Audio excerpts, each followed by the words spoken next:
Ladies and What gentlemen, up? we're back, bro. We're here. We're doing this again. Prophet and Paradox, episode 33. It's a very significant number. You know that, right? Yeah, dude, we've been doing this now, what, half a year? 8 months? 9 months? We've Ish. been doing this Give or for a take. good long time. So, like, Jesus was 33 when he got crucified. okay. I don't know about that. Illuminati's I don't know that. Are you Illuminati, saying we're gonna get Illuminati, this? Illuminati is a big fan of the number 33. Interesting. Coincidence? Don't know. Not sure. What's up, guys? Today we're talking about the California fires. But right before that, I want you guys to real quick, Gianmarco, if you've got the link, this would be helpful. We actually started a new YouTube channel for this podcast.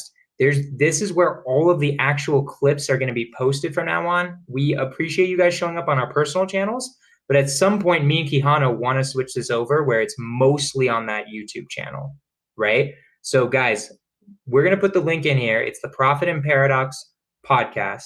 We want all of you guys to subscribe. It is literally going to be the sickest thing ever, and there's going to be extra content in there. So I'm going to get Gianmarco's going to get us the link so where you can go to that YouTube channel and subscribe, but please take a moment to subscribe there because obviously you can watch on me and Keanu's channels, but it's going to be way more content on there. Agreed. Prophet and Paradox. YouTube. Jonah, how you been, man? Did you get your technology fix, bro? I did.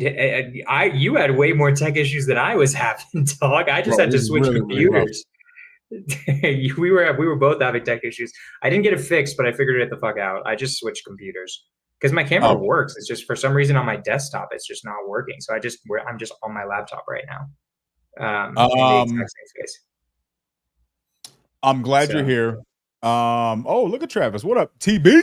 What's up, big dog? Talking about the wildfires today. This is going to be a really, really interesting conversation.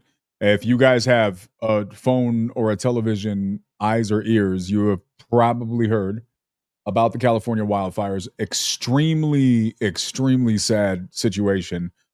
Really eerie on a lot of the videos if you look at them, right? Just a very, very tough situation. Yeah. I can't imagine being in that circumstance. Yvonne and I sent her a video the other day, and the video was just like a step-by-step, like you see the wife or the girlfriend or whomever coming home, and on the Ring doorbell, you see her open, like she's like, hey, you need to come outside. Did you see this? Yeah. Do you want to play it? Do you have that video where she comes outside and then they like do the thing of them evacuating? You saw that? Yeah, it was in the WhatsApp chat. Yeah, play it. Dude, I would love to see. Yeah, please play that. I would love to see that because if you could pull that up, that would be cool. I need to bring it up. I mean, yeah, pull that up and I'll kind of explain. But like when I think about what's going on here, like you just can't imagine. And this is one of the difficulties about being in such a big world that's connected by things like the internet and social media, is it's very easy to get a front row seat to tragedy, but still simultaneously feel indifferent about that tragedy because though you see it, it's not impacting you. It doesn't directly it affects your life. And when you watch situations like this video that Jonah's looking for, it's just eerie and sad to watch that these are people's real lives. These are people that, you know, they celebrated Christmas not too long ago and they had Thanksgiving and everything was fine. And they were planning their 2025 just like the rest of us. And the next thing you know, things took a turn. And now everything about their life is different. And those are going to be. I actually know some people who are impacted by this, right? I mean, I grew up in California. I'm Northern California, which is helpful. Like, luckily, it's not like my mom or anything. But my aunt had a scare because my aunt lives in LA. She thought she had to get evacuated, and then they called it off from her area. She's not in like the most impacted, but she's like pretty close. She's like but she's probably like 5 miles away from the fire, 6 miles, something like that. Wow. So she's not very far. So yeah, I mean, California fires, they're scary, dude. Like, I mean, I've been there. I lived in San Francisco when there were a lot of fires there, like 2 or 3 years ago, right? None of them were getting into the city like this one, right? But I mean, it's fucking gnarly, dude. Like, the whole sky can turn orange sometimes. It literally is sometimes like apocalyptic, right? So it's not good. But I'm excited to talk about like what we think the causes are. What do we think are maybe some solutions, and what like are the impacts of this? Because I think we're gonna have like a really good conversation there. I did a lot of research on how it affects home insurance, right? Because home insurance is crashing across the nation, right? It's not just California. It's also like places like Florida with the hurricanes, right? There's a lot. It's like there's a lot of interesting things that I want to talk about for sure. You didn't find that video, I'm assuming, right?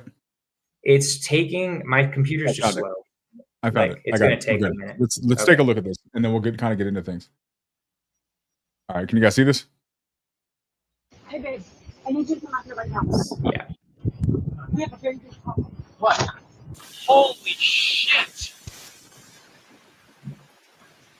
Oh no! Babe, we gotta go. Oh my god. No! No! No!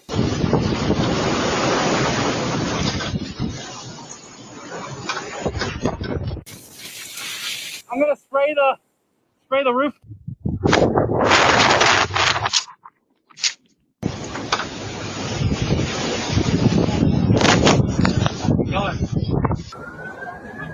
God.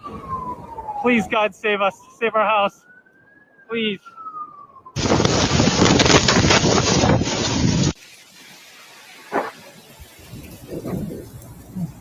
Bye.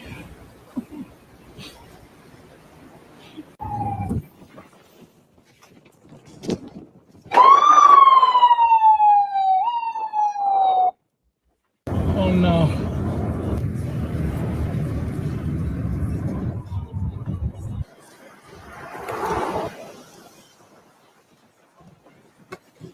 No.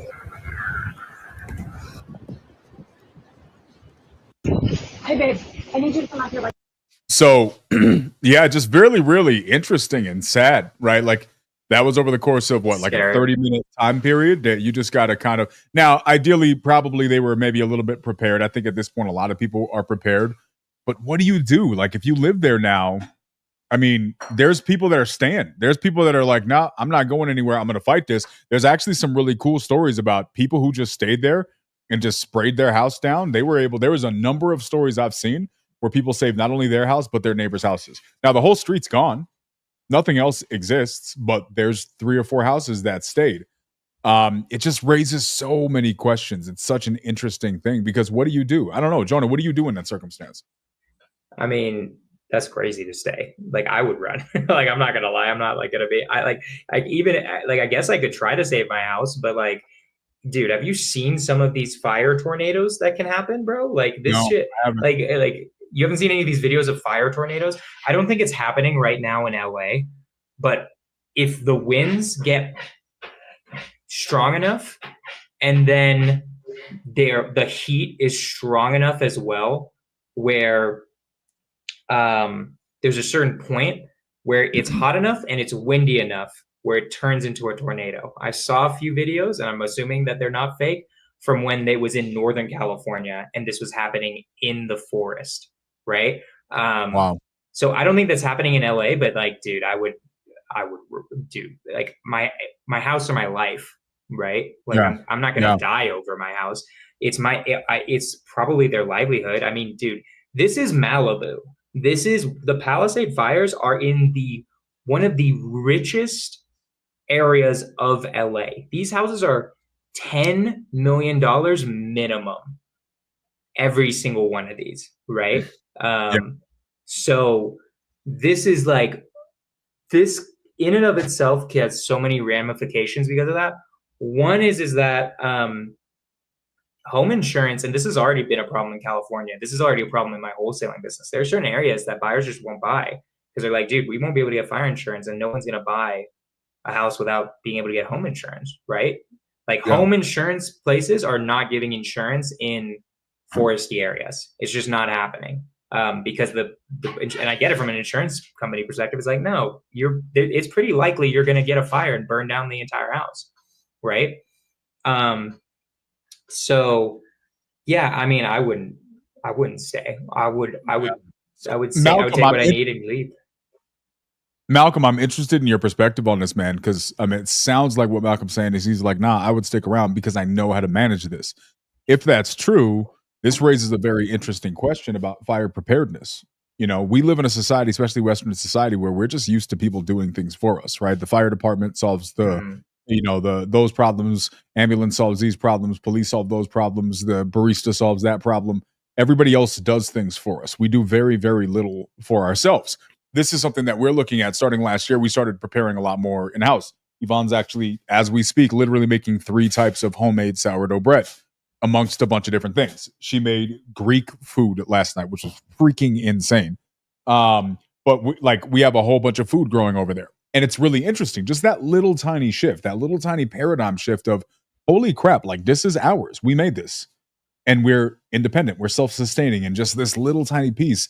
It's just this simple, powerful, yet foreign concept that is so unfamiliar to us in Western civilization. So it makes me wonder if this is something like places in Australia where maybe this is something they just deal with and they learn how to survive.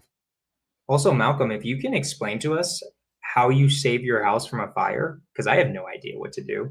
Do you actually know the process? Come up here. Like, I'd love to use our platforms to educate people. If there is someone watching from LA, like, how could you save your fire? I have no idea, right? I like, what are you even spraying it with, right? So Malcolm, if you actually know how that works, come up here, you know? So, yeah, let us know. He said he's teaching a class right now, but if he has the ability to come out, let us know, brother. We'll shoot you a link because we'd love to hear that as well. Yeah, it's really, really interesting, man. Like, I think this is, there's so many different stories about what's going on here. Concerning stories, sad stories, curious stories. What have you heard? I know you looked at a bunch of different videos today. What have you heard? Like, I know you saw some different new things. What have you seen from your perspective on what's happening here? So I'll start with the mainstream narrative, right? I like starting with the mainstream narrative. I think that's a good starting point of where we should go. And then we can either get, and we can get into conspiracies, we can get into the home insurance. I think those are the 2 routes we should go down. The mainstream story, basically, of what I've heard is that they think it's either a telephone wire, right? Or an electrical wire, an electrical post, right? Which is actually pretty common because PG&E is notoriously bad at turning off the power.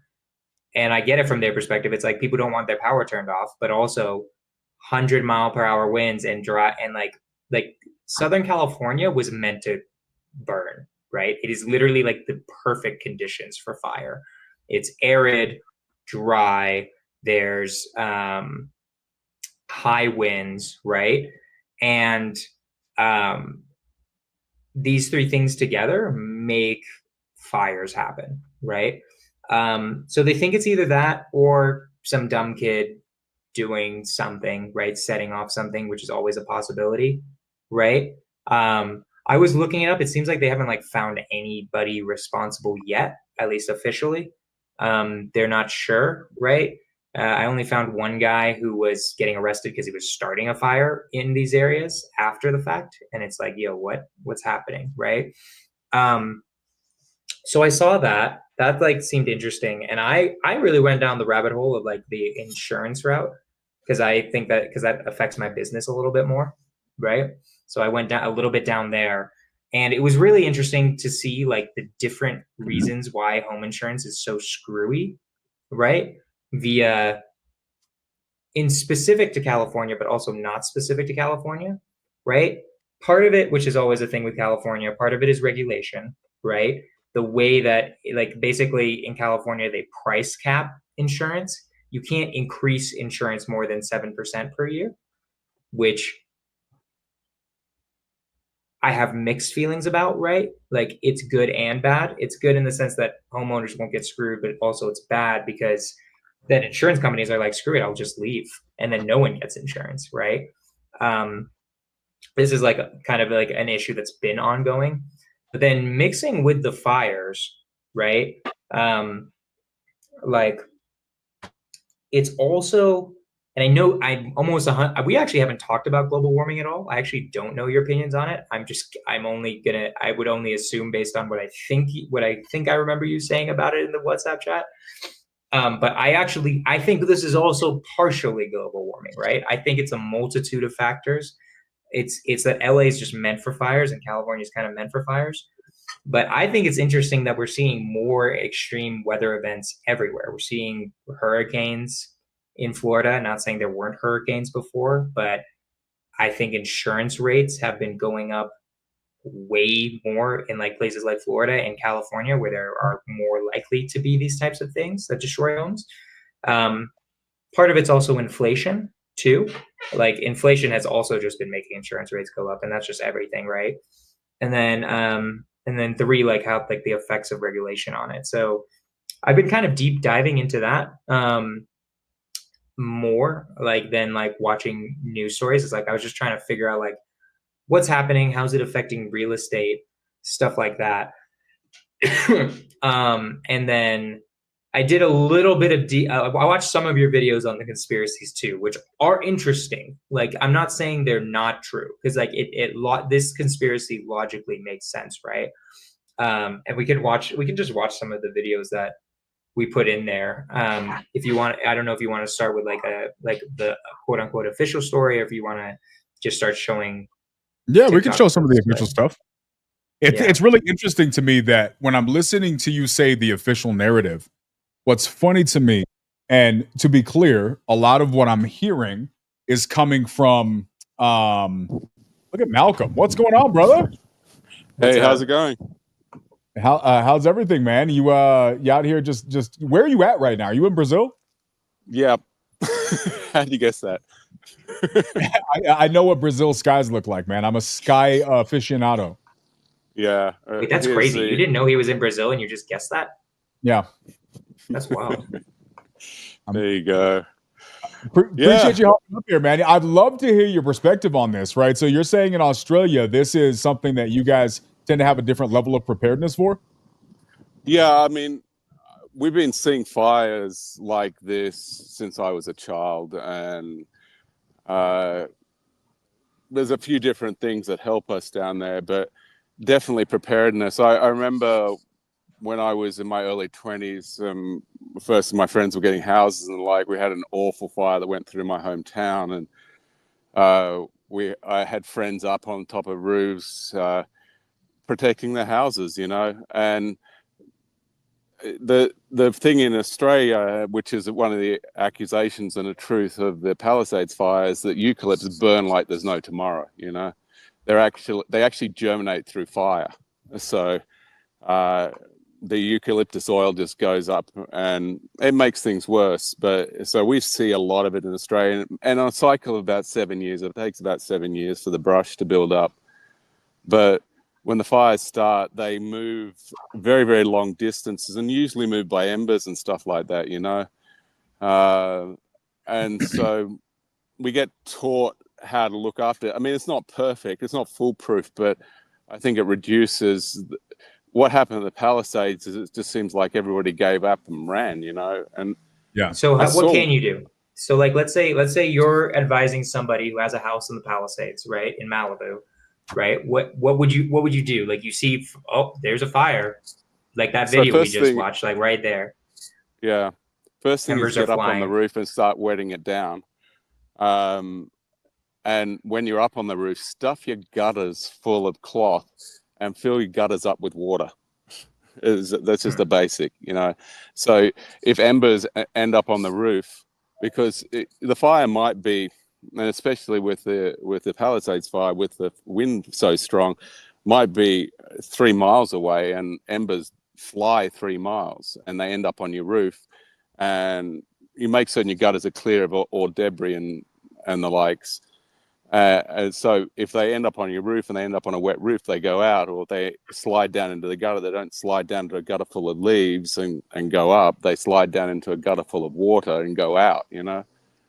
And the other thing to do is to make certain that you've got all holes in the edge of the house filled, so that fire can't get into the structure in its own right. So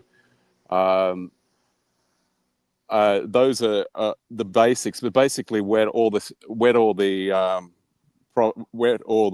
everything around the property so that it's just basically wet.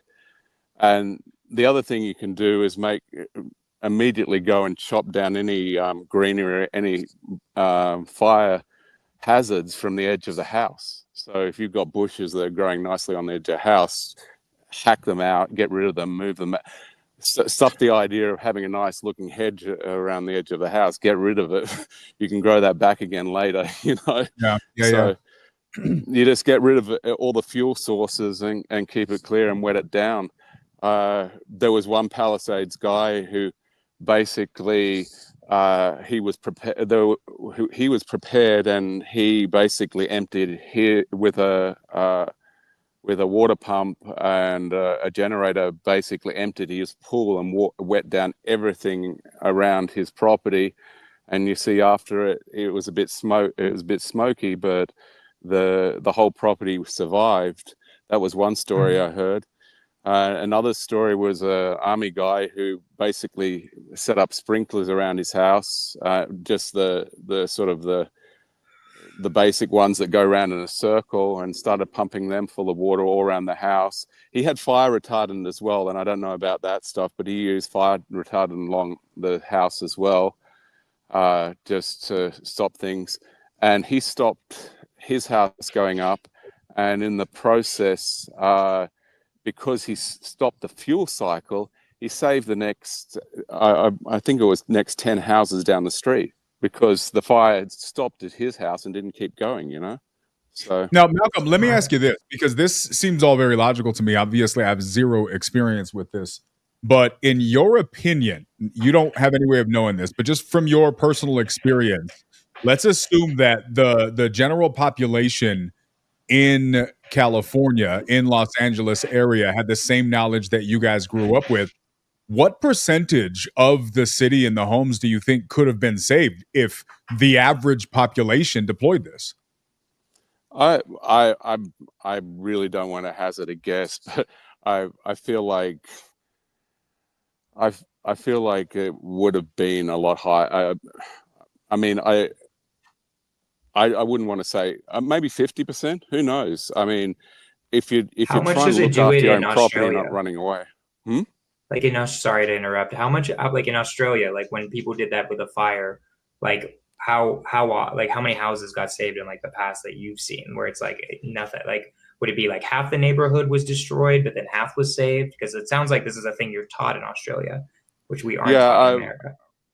The equivalent was the Stromlo fires in my hometown, and I know that where I had a friend go in, there was fires that came through. It took out what was called the Mount Stromlo Observatory at the time, and all of an area called Western Creek, and it got quite a few houses on the edge, but it didn't keep going towards the center. So I would say you probably got an ability to save up to 50% if people just don't give up, and if they're actually taking care of it ahead of time.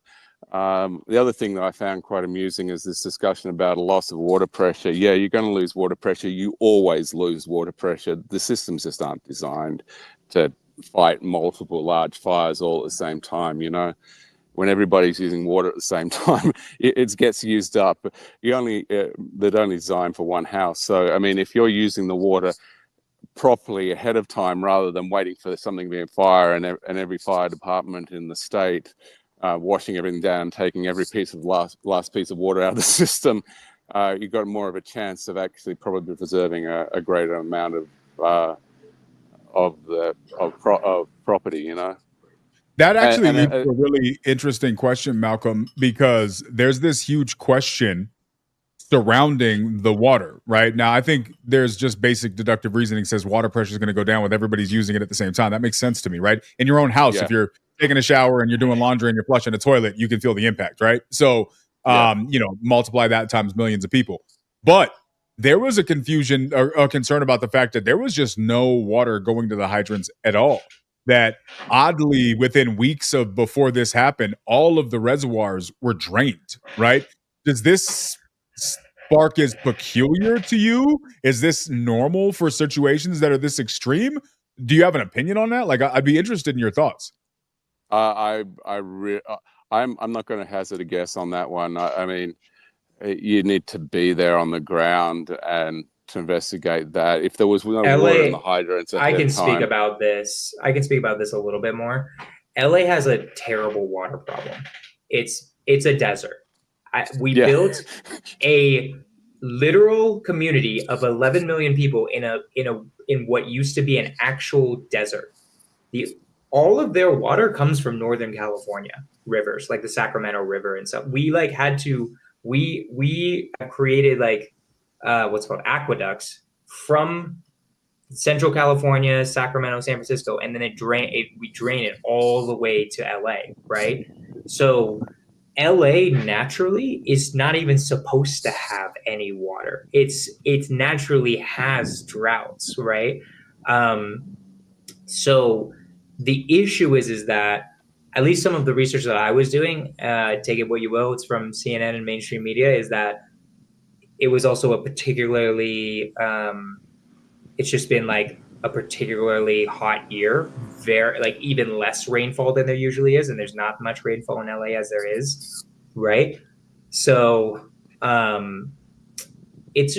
we just have a water problem in places like LA and Phoenix, and these places we decided to build in deserts. Phoenix, you can feel the desert vibe. LA, you don't, but it is supposed to be a desert. It is supposed to be. Yeah, no, I Phoenix, understand we that. Built it out of the ground with human ingenuity, which is awesome. But the thing about LA is, I think it's just because Americans are cheap and don't want to pay taxes, which is albeit part of the culture. But if you paid more taxes, Sydney lives, about half of Sydney's water supply is through desalination plants. Why LA doesn't just pump seawater and desalinate it and fill up its aquifers instead of pumping out of rivers to the north and whatever else? I don't know. I'm certain it has to be. I don't want to pay for it, but it's 100%. It's expensive. I already know the answer. It's just because it's expensive and people don't want to pay more taxes in California because we have the highest taxes, and then we also spend our money on the stupidest shit ever. It's so goddamn annoying. It's like the worst of all worlds. It's like I love California because I grew up there and I love the culture and I love people there, but how they decide they choose the worst of Europe and the worst of America. It's like, come on, guys. If we're not gonna pay for anything, let's pay less in taxes. Or if we are gonna pay 50% in taxes, then let's get some shit for it. Give me some goddamn healthcare and a fire department that works. 100%. I grew up a very left-wing individual. Now I'm in the center, but I just laugh at the way that left-wing politics are implemented here. It's just crazy because it just doesn't. It's done completely wrong. It's so funny. It's so annoying. It's so annoying because if you just looked at other countries, you could do it so much smarter. I think people get lost in ideology. People get lost in ideology and forget to think about being smart and like thinking about what actually works. Yeah, right? Malcolm, really appreciate you hopping up here, brother. It's really cool to get your perspective because I think a lot of us that are watching this. That was a good PSA. Yeah, honestly, I feel like probably 80-90% of the people, if not more, who are commenting on this topic have never actually been in a fire, right? So I think that frame of reference is super helpful. So really appreciate that, man. Yeah, thanks for having me on and giving you my 2 cents worth. I hope you have a great one today. I'm going to go. It's 10 o'clock at night here, and Paulo is expecting me back at the house after my brief walk. So, well, send my love, and it was great seeing you again, brother. Great to see you too. See you later, guys. All right, have a good one. Later, bye. Yeah, really interesting. What I was saying before we brought Malcolm up here was that what's interesting to me is how apparently in our culture today, we have to choose between a political outlook and a common sense outlook, right? And so when I'm listening to you explain your perspective, it's skewed through this political lens of, well, do you believe in global warming and this, that, and the next thing? And it's just like, can we stop for 5 seconds as a society with the talking points? Can we just chill with it for a couple minutes and actually just have an honest and genuine conversation about what's really happening? If you were able to demonstrate to me tangibly how global warming is having an actual impact on this, then I guess I'm open to that conversation and what that looks like. But as usual, just like with any other tragedy, people attempt to politicize it and make it a political thing. They tried to turn this into global warming, but with the marvels of social media today, it wasn't but a couple of days before we started realizing that this was not an accidentally started fire. So I'm listening to you tell me on the news, and it's just like, well, the news says it probably started from a power line, and then with global warming and dry weather, it's just like, all right, I hear you, pumpkin. But what you're not showing is that there are 25 videos that are circulating on the internet of people, and largely homeless people, lighting things on fire and walking away. That's it. They're lighting things on fire and walking away all over the city. And you have actual video of those turning into gigantic fires.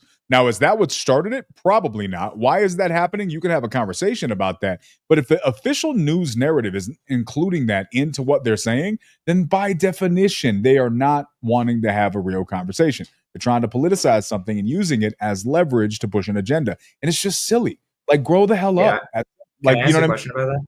Yeah, go ahead, bro. Wait, I'm confused. You just said that you don't think it's homeless people starting fires. No. I do. I don't know that it was them. You think it? You. To be clear. Wait. So you do. So you do think that? Sorry. Go on. Explain what you meant. Yeah. No. It's very clear. I don't know how the first fire started. No idea.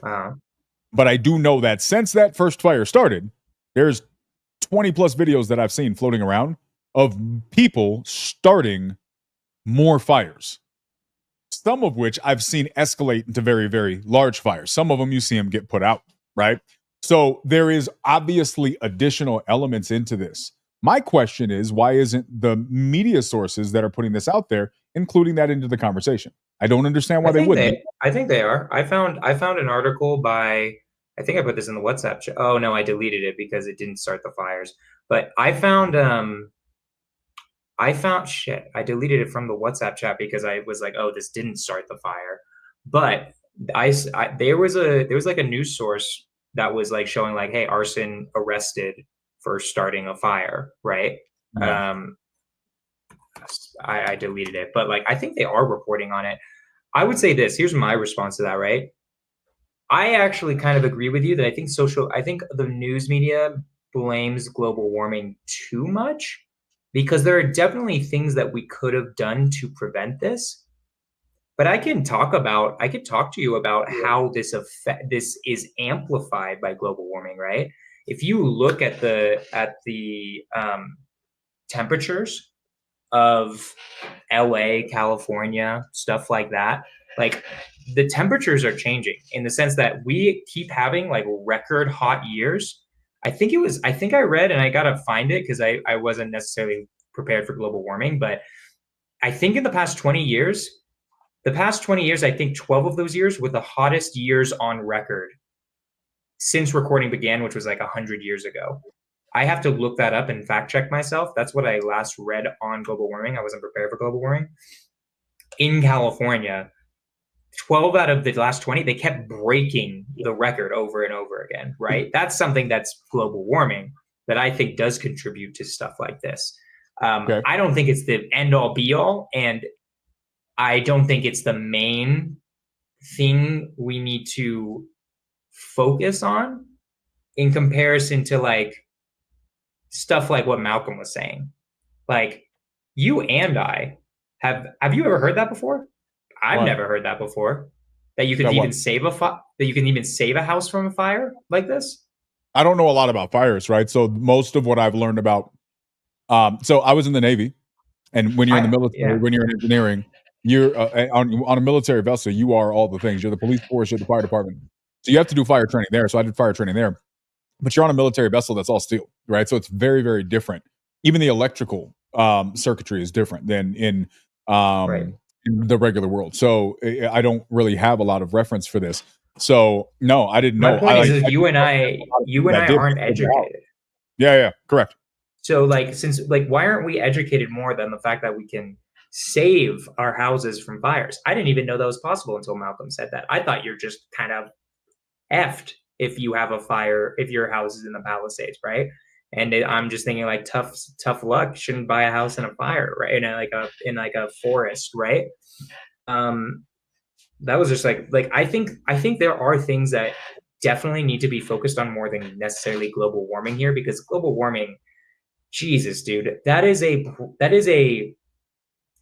such a huge problem that needs so much nuance to solve and how we solve it that like it's almost unhelpful when we're in the middle of a fire like this. Like we could do, there are many other steps we can take before, and I think we should, global warming is a problem and I think we need to address it. I don't know I don't know if you think it's a problem at all, Keanu. I think it's somewhat of a problem, right? And it will eventually be a very big problem and we do have to deal with it. There are facts like the sea levels are rising very slowly, but they just are, right?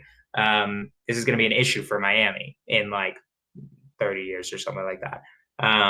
But like we can do things with like humans can adapt, right? Like right now, Miami is building a seawall to deal with this, right? And so we can kind of adapt to these changing scenarios. It's not as good, it's not as ideal, and we do need to focus on reducing fossil fuels. But when it comes to like natural disasters, there are 10 times other things we do need to focus on.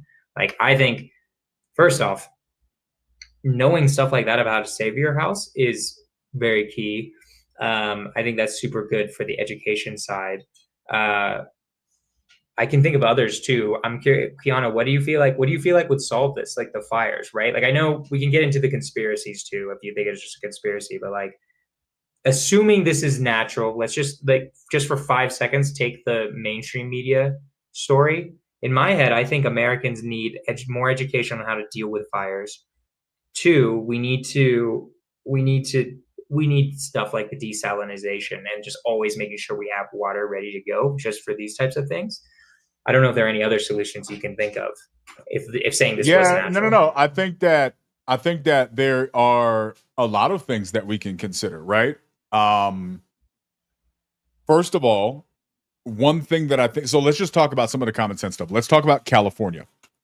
California is currently saying, and we can talk about this more in a minute, they have a water shortage. They're a couple of feet away from the Pacific Ocean. The Pacific Ocean, to my knowledge, last I checked, is not experiencing a water shortage. California doesn't have a water shortage. It has a ability to intelligently leverage their available resources shortage. Well, that isn't a resource issue. That is a management issue. Period. Right. Now, what are the logistics that go into using the water from the Pacific Ocean? I don't know, but I could guess that if I sat and had a meeting with all of the local engineers in the highest, let's take the top 25 most intelligent, most professionally respected engineers in the city of LA or in the state of California, we have a meeting. We take all of the chiefs of every single fire department that's impacted by wildfires. We bring all of these people together. We take all of the professionals. You're the governor of California. You're a mayor in a city in California. I don't care who you are, right? Like, forget the politicalization. If we're just talking about decision-making, in my head, if I'm in charge in California, and I know, because we know that this happened not too long ago, like last year, and then oddly enough, it was like the year before, and then dude, it's been like for the past 4 years. It's been for the past 4 years, consistent fires, NorCal and SoCal. Anybody who wants to solve a problem, for me, if you say, Quijano, you are governor of California, by the way, one of the top things on your agenda is dealing with these wildfires because it's something we have a difficult time controlling. I'm bringing all of these people together and I'm saying, what are we going to do? What are our options? Let's create a top 5 list. Let's create a top 10 list and let's figure it out. What we do know that has been discussed is that basic management in the forestry department of cleaning up the dead trees would be drastically impactful to reducing the fires. There have been other countries who have commented on this, who have the same arid situations that Los Angeles has, but never has the fires because they manage their forestry department more effectively. They clean up the brush. That is a fire issue, right? The fire department, to my understanding, they're the ones that are responsible for that, right? Now, again, this is me as a novice. I know nothing about this, but basic common sense and deductive reasoning says I do a meeting. We bring all of these people in. We say, what are the top 10 things that we can do? Number 1, let's go clean up the forest. Okay, perfect. How long is it going to take us? 12 months? 18 months? 24 months? Fantastic. That's how long it takes. But guess what? Do we have to hire people? Do we have to bring people in? Do we have people that are incarcerated that can come and do these programs? There's a number of different things that you can do. You want to do volunteer once every Saturday. The community comes together. I'd be willing to bet many of the people who live out here who are impacted would be willing to especially in California, they would be willing to sacrifice a Saturday a week, maybe a Saturday a month to do something like this. You could very easily organize an initiative to clean up all of the debris from the forestry department that needs to get cleaned up. Then you just deal with the water. You take all of the water that goes out there, right? Those two issues right there, I feel like within a 12-month period, I don't know that you saw, but I'm not qualified to say that, but I feel like you make a pretty significant dent.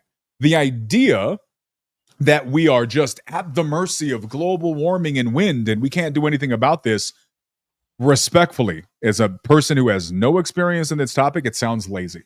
It sounds like a cop-out. It sounds like they are not trying to solve the problem. And the fact that there are many that are saying that this forestry cleaning that needs to be done has been discussed repeatedly and is never done, that's a problem. The fact that they're next to the ocean, that's not being used, that's a problem. Did you see the videos I sent you? Let's talk about other technology where audio, sound, waves are used to put out fires effectively. I saw it. Yeah, very. That seems kind of hard to do that would be kind of weird to do at a bar like that. Those were smaller ones. It looked like, right? I have no idea how this works. I don't know. I genuinely don't know how that works specifically. But it's interesting because Jonah, would you agree or disagree that some of the biggest marvels in technology come through necessity? Oh, 100%, yeah. Right? So what we know is that, and for those of you guys who don't know, I'll put a video in the chat, but there is a school project that was done a couple of years ago by a couple of college students. All they did was they took a speaker, like a subwoofer, that you could get at your local Best Buy. There was nothing special about this. Let's bring up the clip. Why not? We have the clip, don't we? Yeah, let's do it. Let me pull it up. While you're pulling up the clip, we need to bring back Smokey the Bear, dude. Haven't seen him in a while. Where'd he go, bro? Where's Smokey the Bear at? You know what I mean? Smokey the Bear. It's Smokey Bear. All right, whatever. I don't know. I never actually watched him. I'm too young for that, but we got to bring him back. But just put some on his name, bro. Is all I'm saying.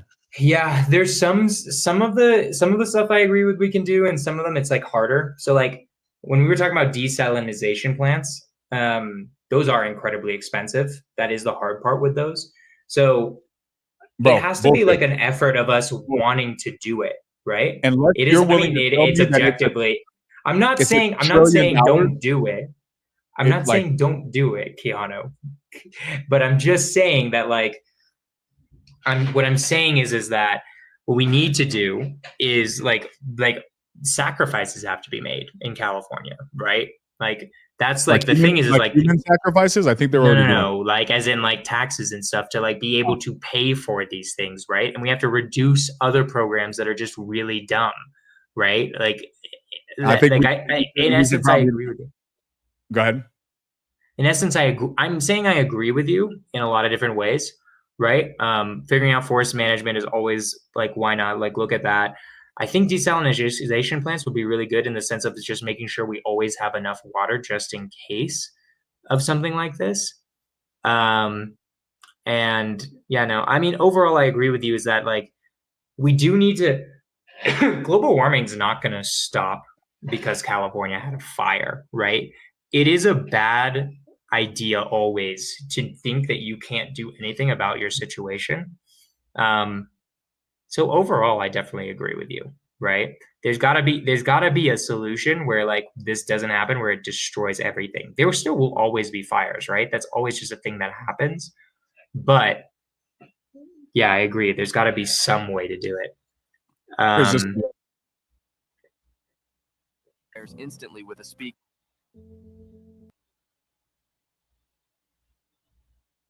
Come on, buddy. These guys extinguish fires instantly with a speaker, and they do it just with sound waves without using chemicals or developed an incredible device that instantly extinguishes a flame. This device uses low-frequency sound waves to prevent a burning fire from getting oxygen and can extinguish it. It also does not cause any damage to the surroundings, so you can easily extinguish small fires in your home while listening to music. These guys extinguish. So that would be kind of hard to redo in over like thousands of acres, though. I feel like that would be crazy. bro, to create a huge enough speaker that it like can directly just boom, boom, boom, boom, a fire, that'd be nuts. That would like, I feel like that would have to be able to knock over the trees and shit. I don't know if that would work for a forest fire. I think that would work for like a kitchen fire, you know? Yeah, like a kitchen fire, and then all of a sudden, boom.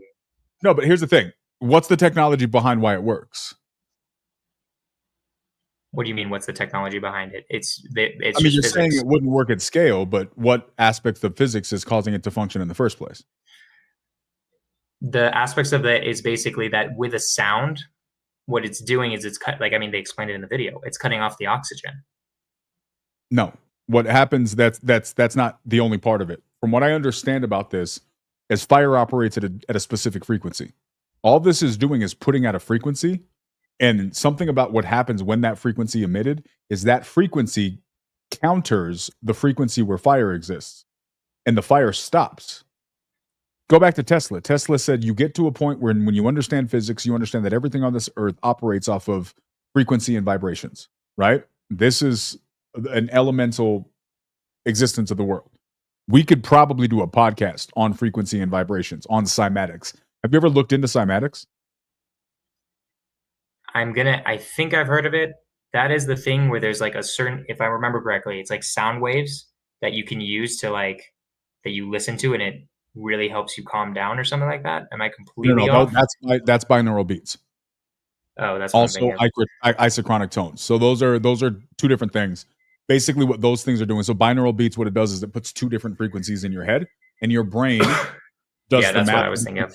Yeah, so if you're putting a 2 hertz frequency in your right ear and a 1 hertz frequency in your left ear, your brain does the math, and it does the frequency in the middle, right? It's very interesting. That's how binaural beats work. Cymatics are completely different. So have you ever seen that thing where they put a frequency on top of a plate, and then the plate puts the sand, and the sand starts making different shapes depending on what frequency?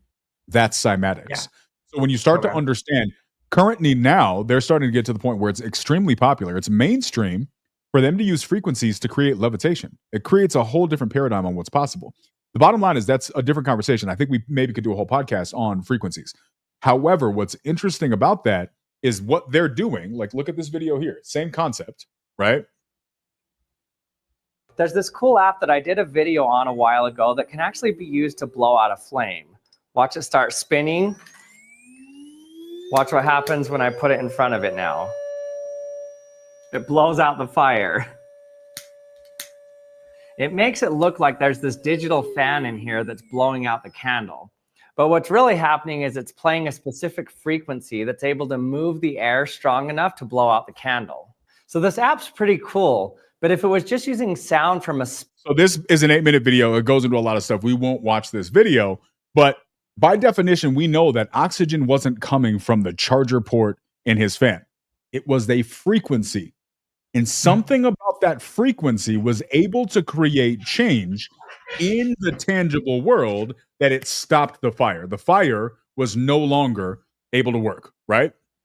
So, that being said, it's easy to scoff and say, oh, well, that wouldn't work. But the reality is, do we know? Maybe it would work. Maybe it's possible that you could get those frequencies to operate in a way that would require, I mean, it's possible, maybe. I'm like, this is my skeptic side. That would be a huge fucking speaker. We're talking about a forest fire. This is thousands of acres that would have to be boomed on, right? Like, I mean, even in that example, the fire, obviously it's an iPhone speaker, right? So it's not like perfect, but if that fire had to get it seemed like the fire had to get, I don't know enough about it. In the end, the answer that I should say is, I don't know if it's possible. It seems like it would require an insanely huge speaker to be able to go over thousands of acres. Yeah, it sounds like it should be difficult. We shouldn't try. We could try. Just let everything burn. No. Just let everything burn down. I'm sure this is easier. I'm just saying. I mean, they're doing stuff, right? Like they're putting doing fire stuff retardant or whatever. Like they're like, you've seen the videos of them, like with the planes, like throwing, like having the fire retardant go down. That's doing something. That's somewhat containing it, right? It's working somewhat. It's better than if they didn't do it. I don't know. Maybe your question to me was, we can try stuff. I'm just saying that, like, that would require a huge fucking speaker so big that then you would have to bring the speaker that is like probably at least as big as a building if we're talking thousands of acres. Maybe I'm wrong. Look, I'm an engineer. I'm trying to bullshit right now. Let's throw that out there. I don't actually know what's possible. But like it seems like what would need to happen is you would need like a building-sized speaker to be right on the fire and making that noise. Maybe I'm wrong. I don't know. Maybe there's a way to do it where it's like a smaller thing. Your initial question to me was what could be done, and I told you what I would do in my position if I'm there. What I'm doing is I'm gathering. You just build a huge speaker, like a skyscraper speaker.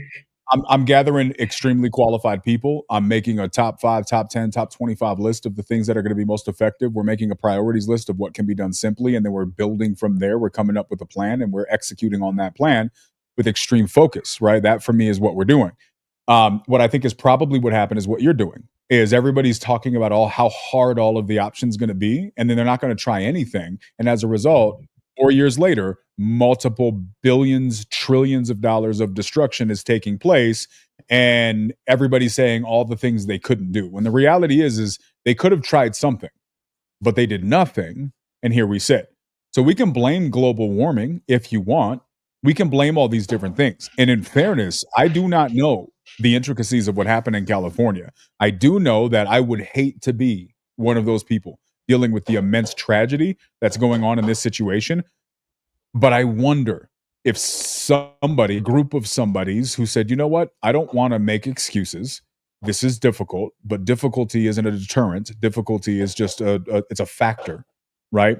Let's just figure out what we can do to make this better. And I feel like that approach puts maybe Los Angeles in a position where people aren't losing everything right now, where the entire city of Los Angeles isn't completely gone. Right? Maybe the speaker isn't a great idea, but what a great ideas have they tried? I haven't heard any. Yeah, I get your point. Like, definitely better to try something than do nothing, right? I totally agree. Yeah, like I'm of the opinion too. Like, I think global warming is making it worse, but like LA can't do anything about global warming. Let's focus on the thing LA can do some stuff about, or California, right? America as a nation can help with global warming, but that's like a topic for another conversation, right? It's kind of like it's like blaming like the economy if your real estate business is doing bad. It's like, okay, fair. Yeah, that's a factor, but like that's a factor you can't control. We got to focus on the ones we can control. I think that's like, a great example. It's real, but we got to like do some shit, you know? Like we got to fucking figure this out. So we've talked about some of the natural approaches to this, man. Should we talk about some of the more conspiracy stuff, right? The more nefarious accusations. Full transparency, guys, right? Like you guys know, I tend to keep my brain open to the possibility that maybe there is a more conspiratorial outlook. Maybe it's not what seems. I don't know though. I really don't know what's going on in this situation. Again, you guys know me, you know, I don't like to talk about stuff I don't know about. If I don't understand something, I'll say I don't understand it. Here's my opinion. This is a topic I don't really know. I just think that I've heard some information that's interesting. It's really, really curious. Why don't we start out? Before Marco comes on, you guys want to know what Keanu said was the cause at first in the WhatsApp chat? Oh shit. Okay, here we go. He said Jewish space lasers. I'm just gonna throw it out there. He's like, you've been watching this Jewish space lasers stuff? It's pretty crazy. Jesus Christ. To be clear, the Jewish guy in the chat is the guy who mentioned the Jewish space lasers. Are they your lasers, Jonah? Jonah, are they your lasers? Tell the truth, bro. I'm causing the guy? Me, bro. I am the Jew that is behind everything. The Jew. The only Jew. The lasers. I'm him, dude. I'm that Jewish him. There's a lot of accusations. It's not Soros. It's me. I don't know if you want to own all those. That's a lot. There's a lot to take on, bro. All you Nazis that think it's Soros, it ain't me, bro. It's me, crazy. Dude. That's crazy. All right, Gianmarco, get your butt up here, bro. Are you making pasta or something? What are you doing? Here he is. Look at this guy. Did you bring him up here? Guarantee you this guy's running around with pants on. Gianmarco's never muted, prepared. bro. And he hates it because he was like, no, I'm prepared. Trust me. No, I was over here and I was making a pasta. Wait, you're such a hilarious. You sound like No you pasta. sound like a Mario, dude. You No sound like pasta. Mario when you make an Italian. That's how he sounds. It's a me, Gianmarco. Is that like what you think he sounds like? I'm trying to work on my accents, bro. Okay. I'm not locked You in. just sound like you sound like Mario. It's very funny. In fairness, that's my biggest frame of reference. I have not spent a huge amount of time around Italian people. At this point, my Italian exposure, like at scale to people with Italian accents, are the Mario brothers and then Gianmarco. That's There it. you go. So I'm transitioning. I'm transitioning from Super Mario to Gianmarco. So I get there. And before Gianmarco, you start, I just always want to do this because Gianmarco is the guy behind the scenes, guys. He does all the clips. He does everything. He's a beast. So just everyone, real quick, we appreciate you, Gianmarco, and everyone in the chat, go crazy for him because he does a ton of stuff for us. So I just always want to start there and give our appreciation to you because you don't even come on here very often. So you don't give us many opportunities to appreciate you. But I hate that we can't even see his face right now, bro. He's been working out at the gym. Yo, your boy got his sexy back. He's like Stella with his groove back, and he won't even show us. It's unfortunate. First of all, thank you guys. Second, no, I'm not ready to show it yet. I will show it as soon as it's ready. Let's put it this way, yeah? Bro, that's exactly how I sounded when I talked. Yeah. Yeah, that's what you sound. That's what you sounded like with your accent. Bro, Gianmarco doesn't have that thick of an accent. Like, holy dude, if he sounded like Mario, I don't know if I could do this podcast. Like, I just wouldn't be able to pay attention. It would be difficult for me too. I mean, I don't think I sound like Mario, but you know, if you want, I can speak like it is. You know, that's more. I don't think I sound. Okay, all right. Conspiracies, Gianmarco.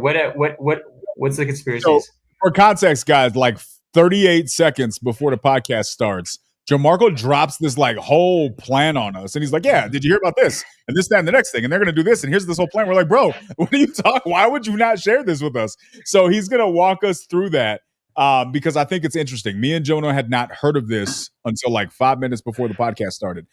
So really interested in hearing your perspective on this, bro. Allegedly. So allegedly, I share some of the links on the chat. Now, if you want to help me out here, because my computer is, is not doing its best. It's very strawberry right now. You can open, the first link is C40, right? The C40 are the cities that apparently through climate change, they're going to do this 40 cities worldwide. They're not only in America. And they want to build them. And Los Angeles is one of them, right? One of those cities. These are the cities, shows you. It's, to fix the problems with the climate change, and they want to make sure it's futuristic. They're 15 minutes cities, so everything is going to be around you. Wait, do we have a they? Who's they? This is being implemented and brought to the World Economic Forum, WEF. Those are the things. They're going to do a meeting. Wait, hold on, Gianmarco. I just want to be really specific, brother. And if you don't know the answer to this, that's fine. You said it was brought to the WEF, meaning that a person presented this as a plan, or this is a plan being presented by the World Economic Forum? Great question. I know it's being presented there, and I know they're participating into it. I don't know if it was initiated there. Right? Okay. Do you know who initiated this? Do you know if there's a group of bodies that are behind this idea or this agenda? I should say it at the end of this. I heard it many months ago because these things, they go through years, right? I heard this like in 2020, and then I can't recall who came up with the whole strategy. But basically, what they presented was that by 2032, in the case of Los Angeles, by 2028, they're going to do a smart city with Los Angeles. Why? Because they have the Olympics. And if you check, let's see, Bloomberg is involved. That I know for sure. Bloomberg is involved, and then all these other companies, the UK government. Wow. These are the people. Yeah. These are the people that are saying, "Hey, Los Angeles." So these are the guys funding it. These are the guys that are paying for this whole initiative. And present it to each other. You just see me. You see like my face right there. Like, did you just see Jonah portion? Yeah. Yours, How to be crazy would clear, that be? yours would be at the top, bro. It would Just be like me, right here. It's just me Right like here. looking like a goober, like just like Like literally, there is the European Just Union, Uber. the Scottish government, Uber, the Zurich Foundation, Scottish government. Wow. Okay, so These what is are the plan? pretty like, but this is pretty much everybody. So to be clear, pretty much some of the largest financially Governments. It's a lot of governments. It's a lot of companies are funding this thing. For Okay, sure. so this is not. This So is what not is net. this? So to be fair, those are the people that actually meet when they go, at the World Economic Forum. So obviously that's why they're this at a high level. Now, the fun fact is, if you check the second, another link, so the last link I posted, or even the last picture I posted on the chat, that shows you the fires, which I was in those fires. That's my small experience with fires. Those fires in 2018-19 in Los Angeles, close to Topanga, close to that area. They showed you what the city is supposed to look. That's the link. Okay, so if you scroll down, that's the city that they want to rebuild all of that as a smart city. And if you scroll down, at one point they show you where the fires in 2018, because this is a document from 2020. I think it came out during COVID. They show you how they're gonna do it. What's the plan? Let's see. Because I took a specific screenshot just to show you where the fires were back then. Here? There you go. Where the fires were and what they want to build. Right now, the new fires are all in Malibu, which, if you zoom in, it's the far left, close to the water. Yeah. Right. So obviously, one part got burned and partially reconstruct. I have friends that live in Topanga, right? So, and Woodland Hills, that area. Wait, hold on. Sorry, Gianmarco, I'm going to interrupt you because I want to make sure I know and the audience knows what we're looking at. So, are you saying that the black line is what they want to turn into a smart city, and then the red is where there was a fire? Yes, that's what the. It's a little. Okay, gotcha. Okay, it's a very large part of Los Angeles. It's a huge part of the Los Angeles County, but not the whole thing, right? I wonder if there's a way to do a map overlay right now as to where these. Are you familiar with LA that you could show us where the fires are happening? Like, are the current fires within this same boundary? I am. I'm familiar with it. It's somewhat so. Quijano, you see where it says Santa Monica Mountains? Right here. Okay, all of that green, basically. So the like just circle the green is where the most of the current fires are. So right. So like it goes past this boundary somewhat, also. But is it safely within the boundary? Is it enough within this boundary? I'd say about 2/3 of it are within the boundary, and 1/3 isn't. Kind of outside, like to the. Is it reaching Thousand Oaks? Like Thousand Oaks that's actually where my aunt lives, so not quite. Beautiful it's area. Like right near. It's right near. See, it like stops right there. Yep, exactly. Like it's right at the state park. Yeah, that's. I mean, I don't know. Like again, I don't know enough about this. This is the first time I'm hearing about this. I will say that extremely circumstantially. Is there really fires that deep into LA? That seems, I don't remember that, but I might be wrong, because the fires on this map, that would mean that the fires were all the way in like the city of LA, right? I don't remember there being like huge usually wildfires are in the forest, not in the check it, this is 2016-18 according to the map. When you check the smoke, I guess the smoke would be the orange part and the light orange part. And the red would be where the fires had started, right? I do remember that specific area close to Woodland Hills, because that's where I saw them, right? And it was crazy. You had rain out of ash. Ash was raining. It was crazy. Now, Gianmarco, did this come from the C40 website that we were just looking at?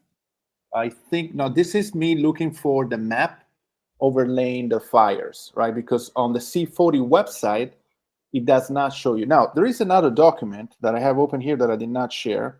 Oh, sorry, a second. I'll give it to you, which is called, let's see, LA. Here it is.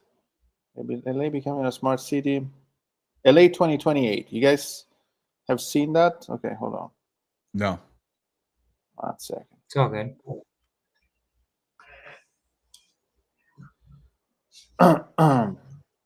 But the problem about these documents is that they show you the whole, esoteric idea of how they're going to do the things, but they don't show you the map, right? And so it's hard for me. I just shared it. It's hard for me to, that's why I went to look for the new fires and the old fires and try to share the map of that. So that you could see that. And so where did you get this from? I've seen this. I saw this on a video as well. Is this an official? This is the official. This is the official from the Los Angeles government side of, but they don't show you the map. But they tell you by 2028, we're gonna do this smart cities with Los Angeles, right? Now Miami is in the list. Tampa is in the list of the C40 cities. I think Phoenix is in it. Tempe is on the list. I know that's one of them. Yeah. Tempe is actually currently, to my knowledge, which is right at borders. It's just in that same Phoenix area, and I believe it's being built out to be a smart city. Yeah. So the smart city, it's a cool idea, right? You will have self-driving cars.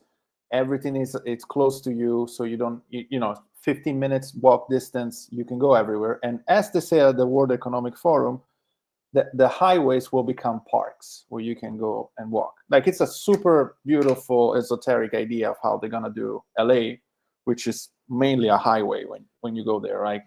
You drive everywhere. Interesting. So the concept is interesting, but obviously the coincidence is even more interesting, because in 2028 you're gonna have the Olympics in LA, and the areas that were burned, the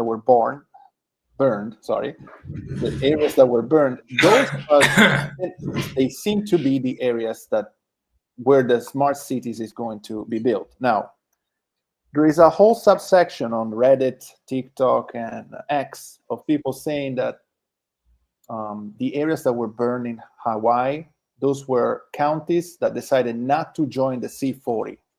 That LA had this area claiming that they were not going to join the C40. That what happened in Tampa was the same concept. And now the conspiracy says, and again, this is a conspiracy because there's really no truth. No truth. There is no proofs to prove it that it's truth. Is that they're saying when a county says no, somehow something happens. In the case of LA, Jonah was speaking about the insurance. The fun fact is the insurance, like State Farm, walked away from California, 2 years ago, a year and a half ago? So multiple I believe so, yeah. Yeah, multiple people were forced to go with the government insurance, and the government insurance was 5 to 10 times more expensive. And apparently, and this again, allegedly, they do not cover if there is an arsonist. So at the beginning of the fire, you have there's also limits. It's a max $4 million limit. I have a video that we can share today that I watched. A person with a $12 million house, $27 million house. They lost their house. They're only getting $3 million, I believe, from their insurance. And until this happens, they still have to pay about $100,000 a month in their mortgage and insurance and all the different things. Jesus.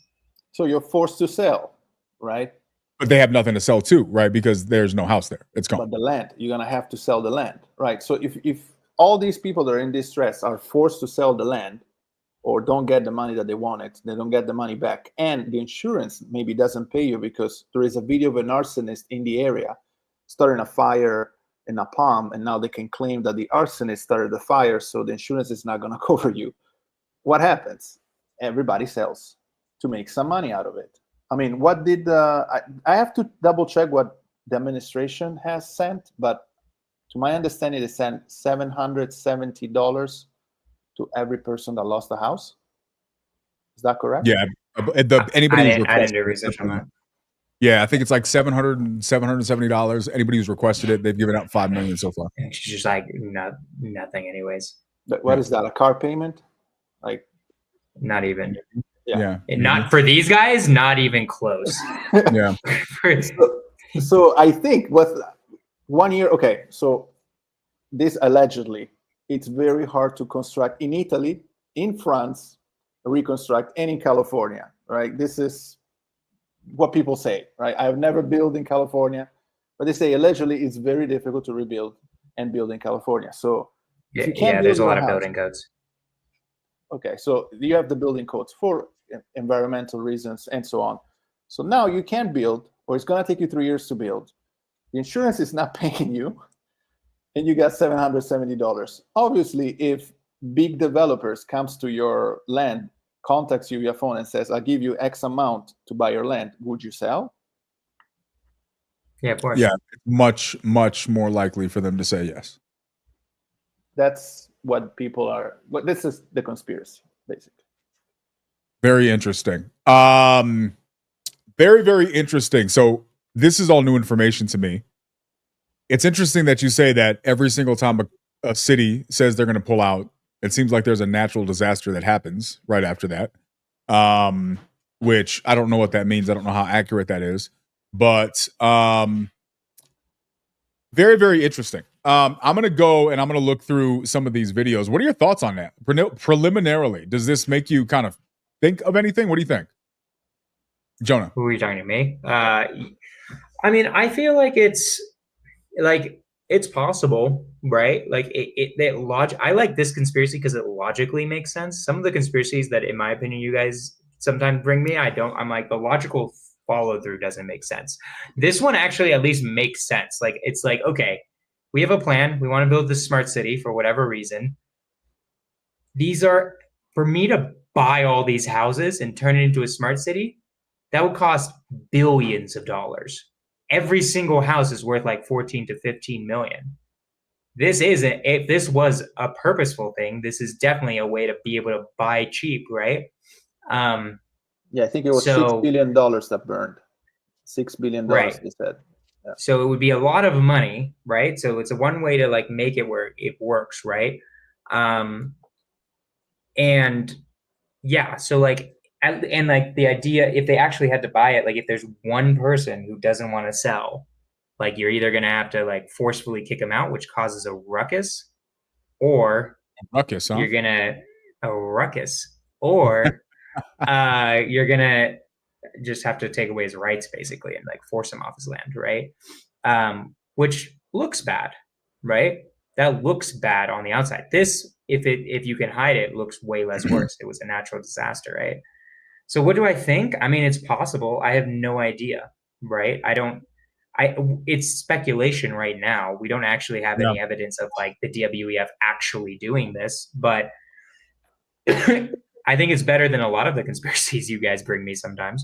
I'll say that much. Like, I think it's much more plausible than some of the other ones. Obviously, the fires were started through the lasers. That, to be clear. To be clear, that's what I'm telling you, Jonah. Remember that. Don't forget about the lasers, bro. All right, let's watch a couple of these videos and let's see. I mean, obviously, it's interesting information, but let's look and see if these videos provide any more context that we think makes sense. Take your time. Here we go. All right.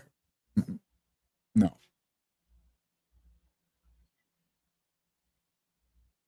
You got this. You got this. Are you serious right now? It doesn't have it. So, Gianmarco, how'd you find out about this? Like, while Keanu's trying to figure this out, like, how did you find out about that? Because I'm so curious how you guys even find these sources. Because, like, I would have never known even where to look for the WEF's plan for smart cities. Like, I'm just curious where you even find that. That's a long story, but I can explain that. That has been something that people have been talking about since Trump fought with them. There was a pullout from Trump, I think 2018. I think he did a pullout from the WF, and we learned what the WF is at that point, and the influence that they had on him. So that was interesting because of that's when we started thinking and looking at what the WF that actually does, and how many people and governments are involved with that. When people call it the machine, there's no machine. It's just a bunch of people that meet all together. If you don't join the group, then you're not part of the group. And as you could see in the sponsorship of the smart cities, it's a very large group.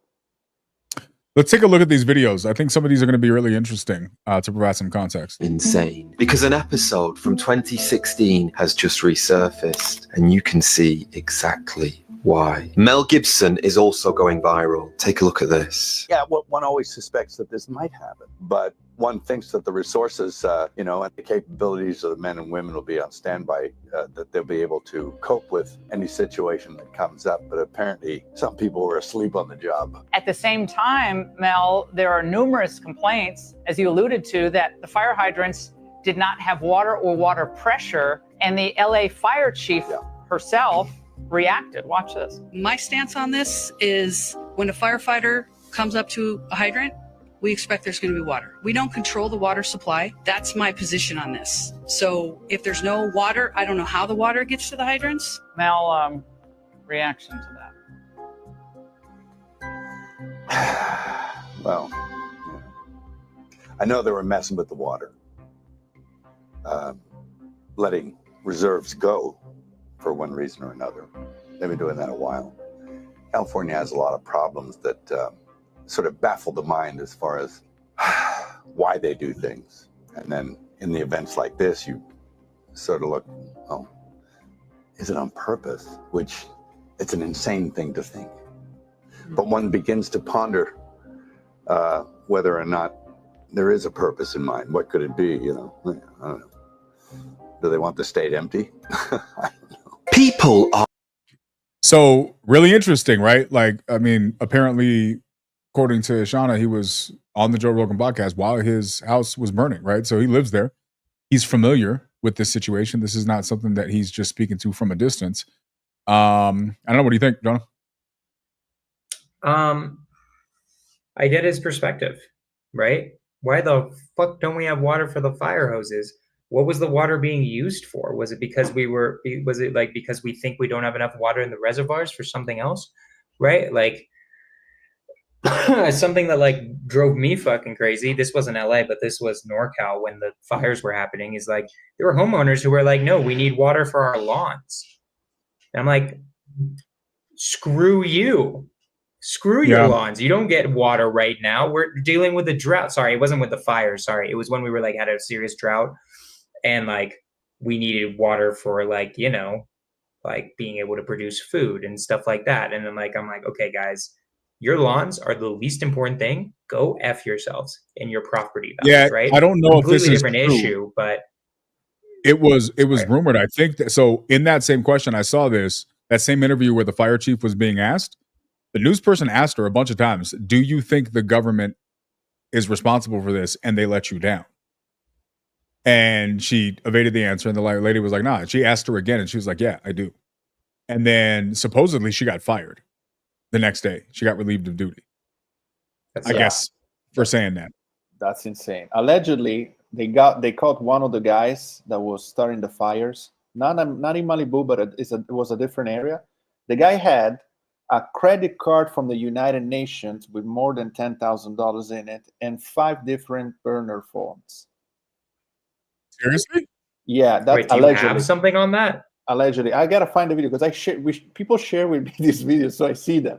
I'll find it. Bring that to the podcast, Jamarco. What are you doing? Jamarco, you're fucking killing me, bro. You're I thought it was too much because that was crazy. But yeah, I think he went on the news. It was too much. Yeah. Okay. That's the definition of the appropriate amount of much. It was what we want perfectly on this podcast. I'll find it. Hold on. Who the hell has a UN credit card? First of all, where do you get that? So funny. I don't even know. Where do you sign up for the UN credit card? Second of all, it's a debit card that they give you apparently when you cross the border. So it was a homeless, but people think actually it was an illegal immigrant. That when you cross the border, apparently they give you a debit card. They gave you a debit card. I need you to find a link, brother. I need to see this video. Yeah. We need to bring this and we need to have this conversation. There's a lot here. There's a lot to unfold. I'm going to show this because this is not related to California, but I thought this was interesting because it was related to Maui. And Maui was largely believed to be experiencing some also very similarly odd things when it came to their fire, and there was a lot of belief that there was some agendas behind that as well. Where is it? Here it is. All right. Check this out and give me your thoughts on this.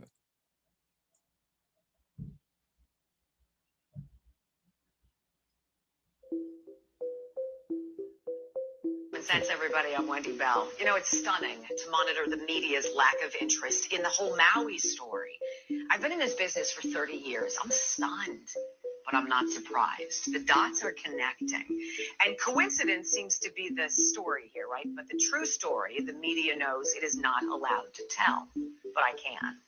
Is it a coincidence that the Maui police chief is the same man who was in charge in Las Vegas during that massacre that killed 58 people? Is it a coincidence that the Maui property, owned by million and billionaires, wasn't touched by the flames while homes of the locals all burned? Was it a coincidence that the flames traveled across hundreds of feet of pavement and crossed a 4-lane highway with emergency shoulders to jump into the ocean and then burn all the boats? Was it a coincidence that the largest system of outdoor emergency sirens in the world never made a sound as the fire devoured Lahaina? Was it a coincidence that at the same time, very same time, all the water was turned off? Was it a coincidence that police were ordered to block off streets and to funnel all the cars trying to escape onto one road where that firestorm incinerated entire families? How about the coincidence that the governor of Hawaii, Josh Green, just weeks before that inferno, signed a pledge to the UN's 2030 Agenda of Sustainable Development, pledging to eliminate emissions? Weird. And think about this coincidence. That governor also signed an emergency proclamation on July 17th, 3 weeks before the fire, about housing of all things, and suspended 7 state statutes protecting historic preservation laws, removing all of the red tape when it comes to building infrastructure. Coincidentally, coincidence that the government put up a black fence around Lahaina, or that the FAA grounded all drones from flying over the affected areas? Is it a coincidence that since at least 2011, there have been plans to make Maui the first smart city run by 100% renewable energy, and that coincidentally, 2 of the 3 largest landowners on Maui are BlackRock and the U.S. government, and that both are part of the UN's agenda? It must be a coincidence then that the locals whose homes did not burn are now being evicted from their property. And of course, a total coincidence that all the fact checkers who are checking these facts, who say everything I just told you is just a coincidence, are also owned and run by BlackRock. Thank goodness none of these coincidences is connected. I'm Wendy Bell. I'll see you next time for more Common Sense. Thoughts? Yeah, some of those are like, I don't really get why like that one. I'm like that. There's their stretches. Some of those are weird. Like, I'm curious how, like, I want to know how many of them are true or not. I did no research on the Maui fires for this, right? Because I was just prepared for the California fires. But I'd like to know how much of that is true and how much of that isn't, right? To my understanding, obviously, allegedly, if all of it is true, obviously that's an issue, right? Some of it I'm like, I guess here's my overall question, because I'm going to push back because I don't want it to just be, because I know you two are just going to be like, yep, conspiracy, 100% there. I'm going to say, I'm going to push back a little bit in the sense of being like, has anyone said why we need so much space to make things sustainable, right? Like, I guess in my head, it's like, okay, if we want to build this smart city, do we need to burn everything to the ground for it to be possible? Or like, is it like, I'm curious about like what the smart city plan was. Like, what is the stated plan? Because they can't state that they're going to burn everything down, right? Are they stating that they were going to like just buy everything up? Like I guess I have more questions is what I would say. And I'd have to do the research on it. Yeah, obviously that video makes it seem like it's very bad and the government's doing it, but I have no idea if that video is biased, or I just haven't done any research on the Maui fires whatsoever. Well, here's the thing, right? Like, first of all, I don't think either one of us knows, so we're both speculating, right? This is new information from us, so we're just kind of developing opinions based on what we're seeing. here's what I do know, right? If I'm, again, just using a little bit of deductive reasoning, let's assume that there's any element of truth to this. One thing I do remember, I remember a lot of those same reports, right? It was tragic. Why they would not allow people to leave the island was crazy. Why they wouldn't let any footage, no cameras, right? What news reports did you see from Maui? Nobody saw news reports from Maui. There were no cameras allowed on that island. There were so many weird, questionable situations. I saw fires. No one was allowed to film it. The FAA grounded drones. There was nothing. It was very, very limited and specific what they allowed to be I seen. remember seeing videos of fires. I didn't see like very isolated. Look, like what you're seeing right now with LA, you're just seeing from every direction all of these different perspectives. Right. You didn't see that from Maui. It was much harder to see all of the different on the ground context from Maui, right? So there's a lot of different things that took place there that are interesting, but let's assume your logic. Okay, I don't know. I don't know what goes into building a smart city. Here's what I do know. If you're asking me to solve for the value of a conspiracy, I don't know that there is one, but if I needed to solve for that, here's what I know. Let's say I run a global organization or a governmental organization, and my goal is to take control over an entire city. And that city includes a bunch of privately held land, privately held buildings, and privately held residences. Well, ask anybody who's ever done a major construction project, right? I remember when they were building, I think it was the Orlando Arena where the Orlando Magic play now. Well, I lived in Orlando when they built it, and I'm almost positive it was this same arena where they were talking about. There was an elderly family who owned a house in that area. The area was called Paramore. And I believe it's Paramore. Somebody correct me if I'm wrong. I'm pretty sure it's Paramore. And it's just not a great area. It's the hood. It's by downtown. Most downtowns don't have great surrounding areas, right? And Orlando is not dissimilar when it comes to that. Well, they wanted to build this stadium downtown. There was this little tiny old house. This elderly couple lived there.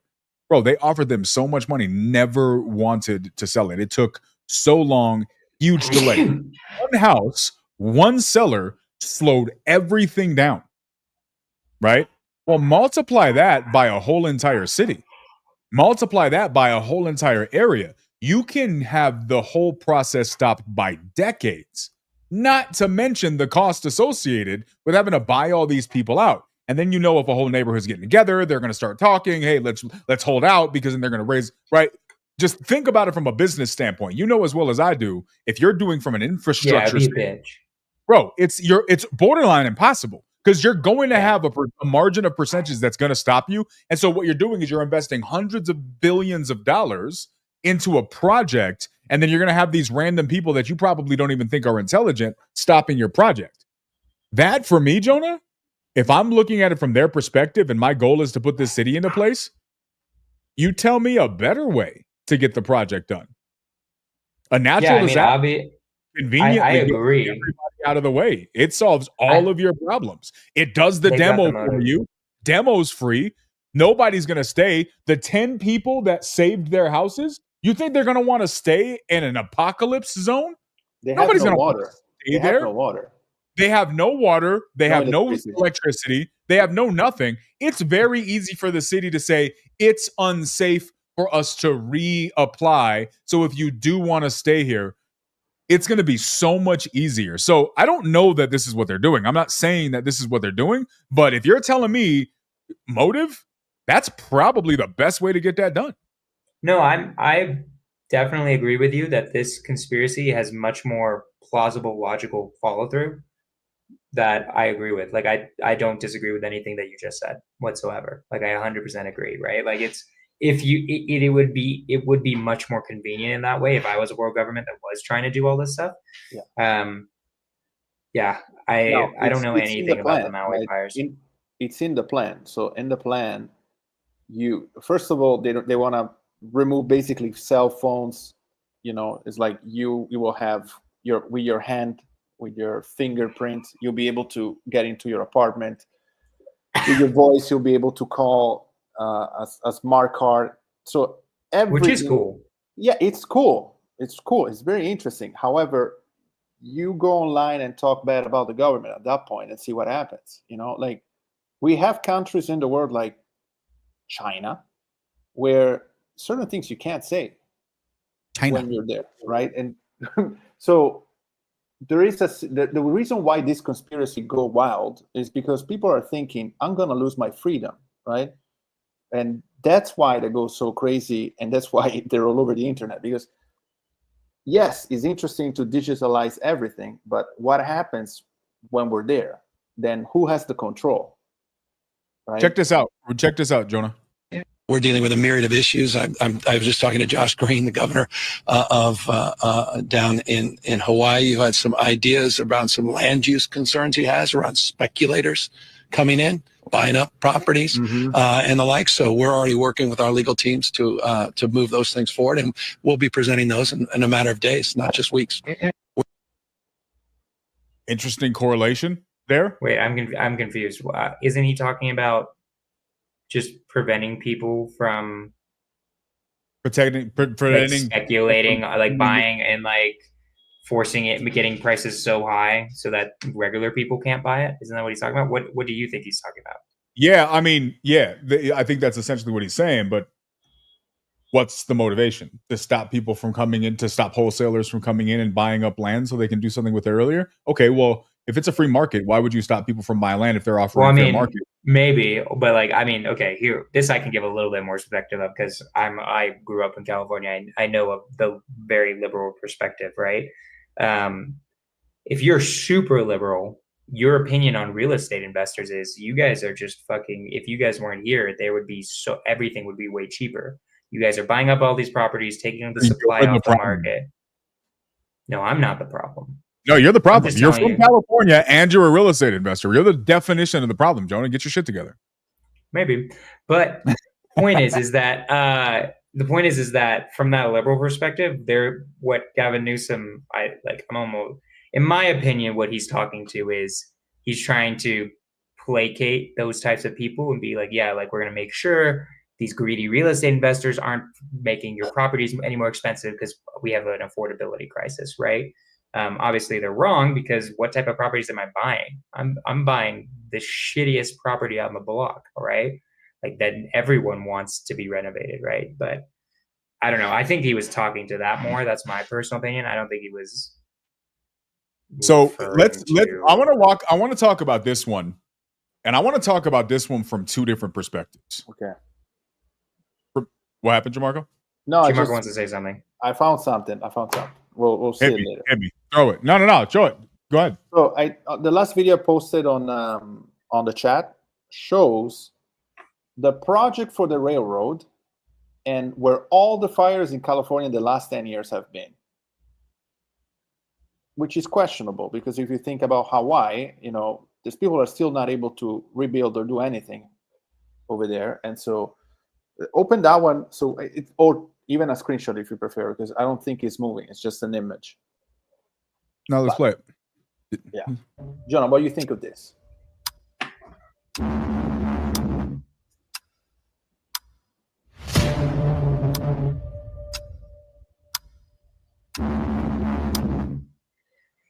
Now, these are the fires all throughout, right? Not the latest ones, all of them. And then you see the railroad project for California. I don't really know what to think of this, because like the railroad system like stopped. That was like a huge waste of fucking money that like just never ended up happening. Yeah, they spent it's not even like that one, that like it's dead now basically. Or how I understand is they killed that entire project, not even because they needed like land. The only part they built was from Modesto to Bakersfield, the most unproductive parts of our entire state, when they could have fucking built it from like Sacramento to San Francisco. How did they stop it? And actually they ran out of money. They projected that it was going to be like 50. Yeah, they projected it was going to be $60 billion. And they're like, whoops, it's going to be $600 billion. I think it's like, okay, you fucking idiots. I don't know anything about this map, but a question arises for me. I think this would be really, really curious. If they reinvigorate this program as a result of these fires, that becomes interesting to me, right? Like, why are you now able to finish it? I don't know. I have no idea, because if they're saying they couldn't afford it anymore, maybe part of their cost was because. Last time I remember was, because like I remember watching this very closely, they just ran out of money because they completely underprojected how much it would be, and they started with the 2 stupidest places to connect ever. It was like, what? Who? Anyways, that stuff boils my blood. So I think this started under Arnold Schwarzenegger, right? I think it was Schwarzenegger that started this whole thing. Who? Yeah, I believe so. Schwarzenegger.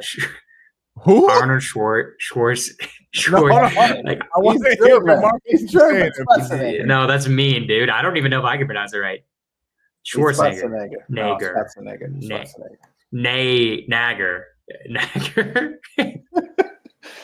That's Schwartz. You think the Austrians say Schwartz? They don't say Schwartz. It's Schwarzenegger. There you go. The Ukrainian says he's saying it the right way. It's Schwarzenegger. Trust me. Now let's ask him. Arnold Schwarzenegger. Arnold, get to the fire. The chopper. I think he said the whole thing with the railway, that he wanted to spend $50 billion, and then it became $600 billion, and then they stopped it. However, the fires are exactly in that trajectory, which makes you think. That's all I'm saying. It makes me think. It makes you think. I don't think it makes Jonah think. No, Jonah has not. I just don't see why. I don't see why the fires would help make a construction project like that. That one, I'm the least convinced by, because. Well, I mean, if part of the cost was having to go around existing structures that now no longer exist, you just got a good budget savings. I have no idea. I know nothing about the program. I don't know. I think that one's a stretch, to be honest. I'm more convinced of the Maui and I'm more convinced of the smart city planning than the California government trying to build a railroad. Yeah, figure out a railroad. Yeah, I'm gonna show this one. I'm gonna share this one here because this for me is extremely concerning. Extremely concerning. And it's concerning to me on a couple of levels. I want to hear your guys' feedback on this. We're going to watch this video twice. And I'm going to tell you why we're watching it the second time when we watch it. But I'm interested in hearing your thoughts on this, because this one is extremely, extremely concerning to me. Where'd it go? You should do another poll asking people if they think the WF is involved in the fires. See what happens. I don't think it'll be like 100% at this point. All right, here we go. With all of that, let me refresh it so that we get the whole thing. With all of that, and all that opportunity and that pride and spirit that comes from not just hosting those 3 iconic games and venues, but also the opportunity, I think, in the world at the same time. And that's why we're already organizing a Marshall Plan. We already have a team of looking and reimagining LA 2.0, and we're making sure everyone's included, not just the folks on the coast, people here that were ravaged by this disaster. You just said you're organizing a Marshall Plan for the rebuilding of California. What is that Marshall Plan? Tell us about this Marshall Plan. We're just starting to lay out. I mean, we're still fighting these fires. So we're already talking to city leaders. We're already talking to civic leaders. We're already talking to business leaders and nonprofits. We're talking to labor leaders. We're starting to organize how we can put together a collection of individuals on philanthropy for recovery, how we can organize the region, how we can make sure that we are seeking federal assistance for the Olympics more broadly, but also federal assistance for the recovery efforts, and how we can galvanize the community with folks that love this community to really develop a mindset so that at scale, we're dealing with the scope of this tragedy and responding to it at scale with efficiency, like the executive order I talked about, time value of delivering projects, addressing building codes, addressing permitting issues, and moving forward to rebuilding and being more resilient. All right, give me your thoughts on that. I thought it was pretty weird how he was bringing up the Olympics, and being like, why, like, what the fuck are you talking about with getting stuff from the Olympics from the federal government? That makes me almost feel like you did this so you could have more space for the Olympics or something like that, right? That's kind of what I was thinking from that. It's hard to tell. Like, the Olympics makes me feel conspiratorial because that's just a weird thing to bring up in that sense. And then part of me is like, okay, it's possible it's conspiratorial, or it's possible that like he's trying to be hopeful to people who just lost their lives, right? And be like, hey, we're gonna come back stronger, we're gonna come back better, we're gonna really try to make it where like, you know, we help you, right? That it's hard to tell if it's trying to be hopeful for a better future now that, you know, your entire life is screwed, or if, you know, he's being kind of an idiot and just kind of giving away the sauce on the news. You know, Jonah, you know what was the slogan for the WF in 2020 pre-COVID? Is it the "you'll rent everything and own nothing and love it" or something you like that? You will own nothing and be happy. You will own nothing and be happy. I heard that before. So this guy is telling you right now, the governor of California is telling you he's going to rebuild everything and have it perfect, but they're going to have to buy the land. So once somebody else, okay, so somebody's going to have to own the land. So whoever owns the land, then you're going to go there, and how much you bet 4 years, 5 years from now. Now, I don't know what's going to happen with this administration. But if the plan goes through, 4 years to 5 years from now, you go there, you cannot purchase the property. You cannot wholesale it. You can rent it. You can rent it. You can be in your smart city and rent it and be happy. How much you bet? 4 years from now, we're going to talk about this. Let's see. I don't know. Let's see. But this is probably the most. This is the most convincing conspiracy theory you guys have ever sent me, in the sense like there's a good motive for it at least. We'll just have to see. I mean, I wish it was always possible. I wish we had like a spy on the inside. Donald Trump needs to release it, you know? Like Donald Trump needs to be that guy. Here's what's a couple of things, and we're going to watch this again, but here's what's a couple of things that are interesting to me. Like, first of all, and BG said it here, the fact that they already have all these plans ready, that's what's concerning to me. Brother, you're still in the middle of this fire. This is still happening. This isn't done, right? We're still dealing with this. And you're already talking about Olympics and plans ahead and talking about things like smart cities. Why are you talking about this already? Why is this still a part of your conversation? Those things really, really make me concerned. Now, I want you guys to do something. You guys know human interaction, human characteristics, the way humans communicate and the way they interact with one another. It's a big part of what I do. It's something I study on a daily basis. It's something I teach on a daily basis. So when I watched this video, I saw this through probably a different lens than a lot of people. And I want to take a minute to discuss that, because to be honest with you guys, watching him interact in these videos to me is far more concerning than what he's saying, right? So I'm going to ask you guys to take a minute. We're going to watch this a second time. When you guys are watching this, here's what I'm going to challenge you guys to do. Watch his body language, watch his hand gestures, and watch his facial expressions.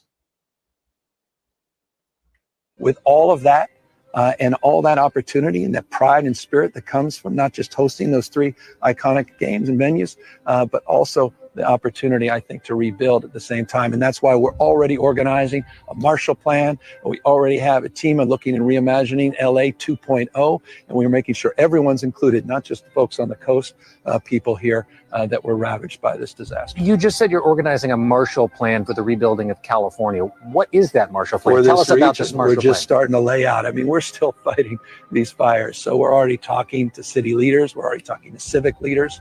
We're already talking to business leaders and nonprofits. We're talking to labor leaders. We're starting to organize how we can put together a collection of individuals on philanthropy for recovery, how we can organize the region, how we can make sure that we are seeking federal assistance for the Olympics more broadly, but also federal assistance for the recovery efforts, and how we can galvanize the community with folks that love this community to really develop a mindset so that at scale, we're dealing with the scope of this tragedy and responding to it at scale with efficiency, like the executive order I talked about, time value of delivering projects, addressing building codes, addressing permitting issues, and moving forward to rebuilding and being more resilient. Yeah. I mean, he's got the playbook of Tony Robbins, you know, like. Here's what's concerning to me about this, guys. Right, so I'm going to talk to you about this from a psychological standpoint. My guess is that anybody that's a profiler, my guess is anybody that just reads human interaction has to be, and I would imagine that most average people who pay attention even slightly saw this and just felt something is wrong. Well, why would the average person feel something off about this? I'll tell you why. Because human psychology is always speaking. And most of the time, when we communicate, what we're doing is we're manifesting the state of our psychology at the moment. Okay, well, let's analyze what the state of Gavin Newsom's psychology should be with what he's dealing with right now. This man is dealing with arguably one of the largest natural disasters in American history. He's in the midst of watching this entire city burn to the ground. Millions of people being displaced, untold numbers of people that have been injured, potentially lost their lives, and the huge ramifications of what it means to no longer have a city after this. I think most people would assume that a person in his position are going to be what? Like, what are some just knee jerk? Like, what are some quick emotions? Wait, quick. Like, it's not like the whole thing's on fire. You realize that, right? It's like there are contained areas, right? I understand that. Irrelevant. Irrelevant. I'm just double checking. I just want to make sure. No, I mean, I'll answer your question. That was, and I know your point when I specifically was looking at the body language. It's a very hopeful body language. It's very like positive body language. Hold on. Yeah. But what do you think? I mean, for me, what are some things he should be feeling? I mean, for me, stress. Sad, like stress, being like, we're doing everything we can to prevent more people from having to lose their homes. We're trying to do everything we can so this absolutely never happens again. I agree. Why the hell are we talking about the Olympics? Yeah. What does that have to do with anything? Let's talk about this from a psychology standpoint for a minute, because I think this is really important. What I teach in my communication courses all the time is that people are always talking, period. The problem is we don't usually know how to listen. And when you can learn how to listen to not only what people are saying, but more importantly, what people aren't saying to you, you begin to hear a different story and you're able to pick up a different message of what's really going on in human interaction. So when a person's in a position like he is, I think most of us would agree that he should be demonstrating the emotions of sadness, of exhaustion, of concern, of worry, of stress, of all of these different things. But the opposite is being displayed here. Okay, so what are some reasons why a person might be demonstrating emotions that contrast or contradict the situation that's taking place? Well, let's talk about a couple of them. Some of them is just a basic dissociative disorder, right? Any dissociative disorder, sometimes if you're dealing with cognitive dissonance, these are psychological disorders that put people in a position to not be able to display the proper emotions for the moment. Some of us may know people who do this. They just don't know how to deal with stressful situations, so they laugh at funerals, or so because they don't know how to deal with uncomfortable situations, they react in a fashion that's seemingly inappropriate for that circumstance. A person who's dealing with those disorders or is just overwhelmingly uncomfortable with difficult circumstances, they may show emotions that are contrary to the scenario taking place. What are some other psychological examples? People who have psychopathic or sociopathic tendencies. Those people will display emotions that don't reflect the situation because they usually lack the empathy to reflect the appropriate emotions for the situation because they don't care. Right? Well, if those are the two psychological situations, then we have to ask, okay, well, then why is Gavin Newsom displaying these? Well, there's only one other reason I can think why a person would be displaying smiling facial gestures, exciting body language. This guy looks like he's doing a keynote presentation, right? He's speaking as if he's doing a keynote presentation. And the only other reason that I can think why a person would be acting the way he's acting right now is because he was told to give this presentation in advance. The only other reason. This is going to be a thing that's going to happen. But when this happens, your role is to come and bring the positivity. Your role is to come and bring the energy. Your role is to paint the picture. Can I give a third reason? That is the third I think it's possible. Oh, yeah. Okay. That because what I think it could be, because okay, it's a little weird. I don't think it's a smart way to manage a situation. But I definitely have thought in the past and noticed people who I'm just going to bring it back to business, right? When something really negative is happening, let's say the business is having a couple bad months or something like that, they don't really address the problems. They're the boss is okay, look, we're going to stay positive, guys. We're going to do affirmations. We're going to get through this. Like, just stay positive. Don't worry about the negatives whatsoever. You know, like that type of attitude, right? I've seen in business owners where they're like just trying to hopefully positive out what's happening there. I think that's still a possibility here, is that he's trying to like positive out, like, even though like you should be like, no, we got to address the negative right now. We can't be just being positive for no reason. I still think that's a possibility too. I don't think it's necessarily. Yeah, I agree. I agree with that. But usually when people are demonstrating emotions, you can tell the motives behind it. This is why, even if you're not a profiler, even if you're not hugely versed in even if you're not hugely versed on body language or human profiling or any of these different things, you can usually sense it. Most people sense when somebody's just not being honest, when they're not being authentic, right? We can kind of feel that. Most people can pick that up. And when you're dealing, let's add that as a fourth option to the list. Well, what are some characteristics that would show up in association with that? You would still see a reflection, a remnant of the emotion demonstrating the concern of the situation. So what they're doing is, you can still see the concern for the situation, but that concern is contrasted by the motivation. It's replaced with the encouragement. It's, hey guys, look, this is tough. We're all dealing with this, but we're going to focus and we're going to be positive. But there is something that's lacking in that first part in my interactions with him. When you see him talk, in all of his interviews, all of his body language, none of that represents genuine concern. What I don't see when I hear this man talk is genuine concern, genuine empathy, genuine pain for the situation that's going on. I don't even see stress. This man doesn't look like a person who's dealing with stress from this circumstance. He looks like a person who's presenting a plan. And for me, if that's true, there's only 3 reasons why. So one, it could simply be because of the fact that he's trying to be positive, and we can put that on the list. But if it's not that, then it's because he has a dissociative disorder and he has a hard time showing real emotions. He has some sociopathic or psychopathic tendencies, and he doesn't have the ability to do that, or those aren't his issues and he's playing a role. Psychologically, if I'm profiling this guy and I know nothing about the circumstance, I'm looking at this, and those are the things that I conclude. And if I don't know anything about him, that I know that he has a reason to have a sociopathic tendency, or he doesn't have a history of psychological concerns like that, then I'm saying this guy's he's acting. This guy's acting. He's not doing a great job. I get your point. My opinion is that I think he's acting as the governor. Like, he's in his head thinking, I'm the governor of California. What would be like, I'm trying to be inspirational to people in this dark moment. That's what it feels like to me. It personally is, I think like I see what you're talking about, where there's like almost like a little bit of an acting role there.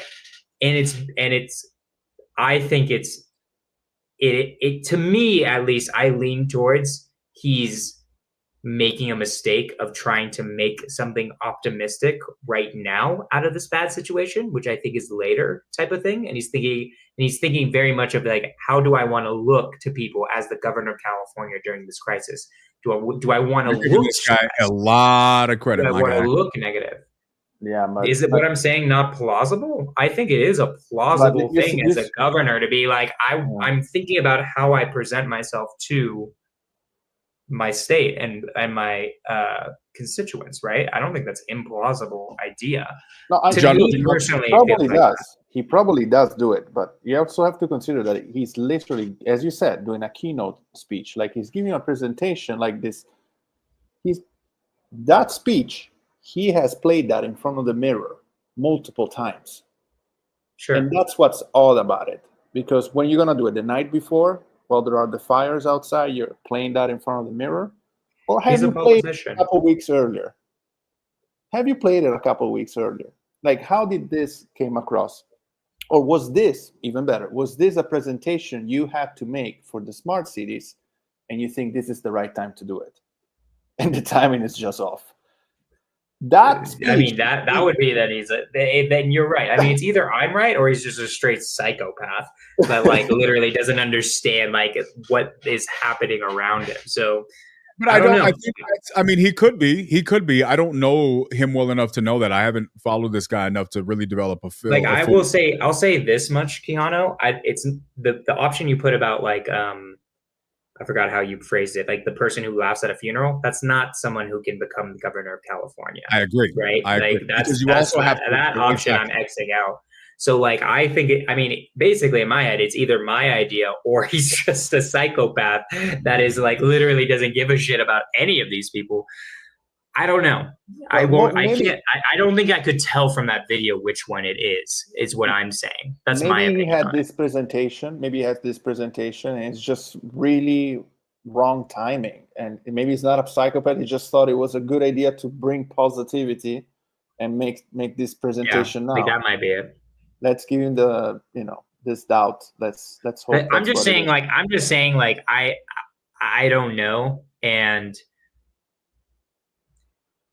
I don't know. Like it's a lot to infer that someone's definitely a psychopath because either I don't see it any other way. It's either psychopath or it's what I said, right? And maybe he's a psychopath. I don't know, but like I'm just a little, and like maybe it is all true, and like maybe he is a psychopath. I just don't know. It's hard to infer from like this video. Is why. So you're right. I didn't finish breaking it down because you had jumped in with your fourth option.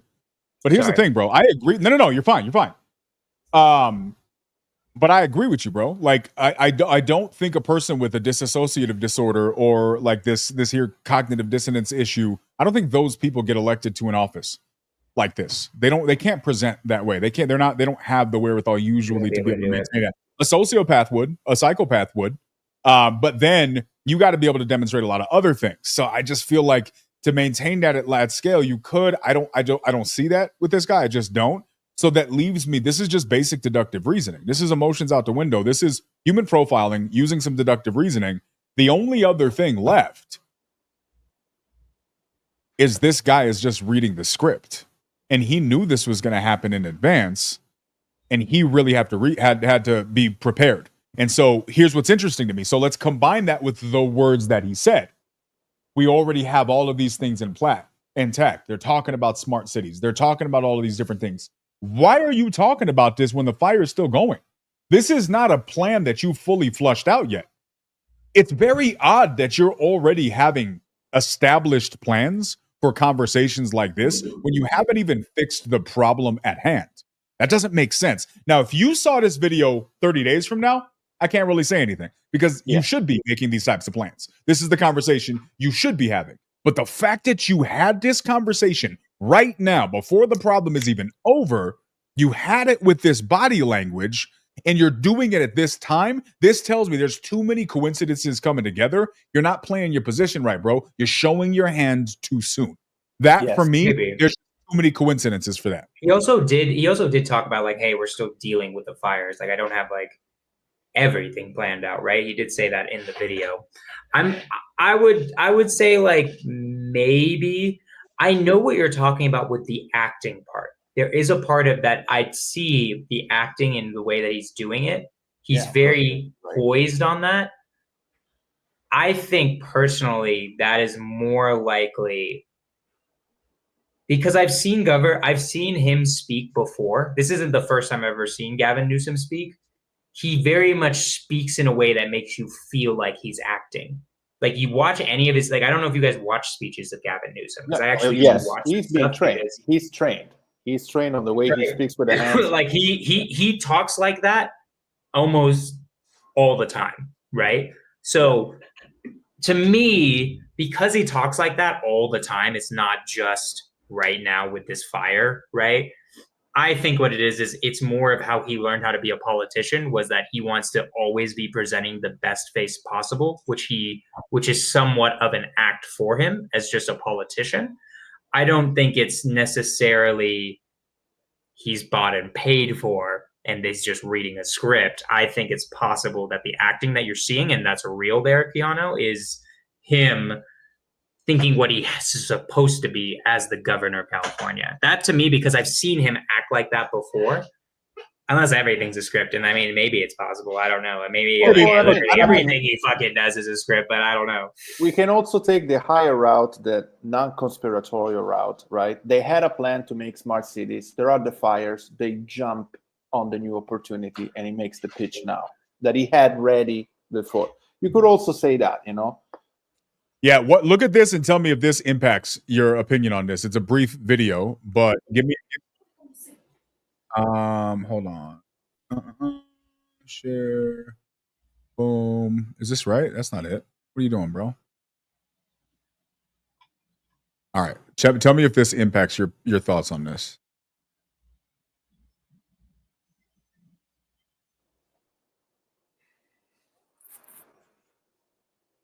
Oh my gosh. We pre-positioned 120 engines, helicopters, dozers, water tenders. We did that on Sunday, 2 days before this event. We did that on Sunday, 2 days before this event. Not that big of a deal. Interesting. Okay, that's pretty fucking weird. I want to see the whole clip though. Like I don't like those 15-second clips. Like I want to see the whole interview now.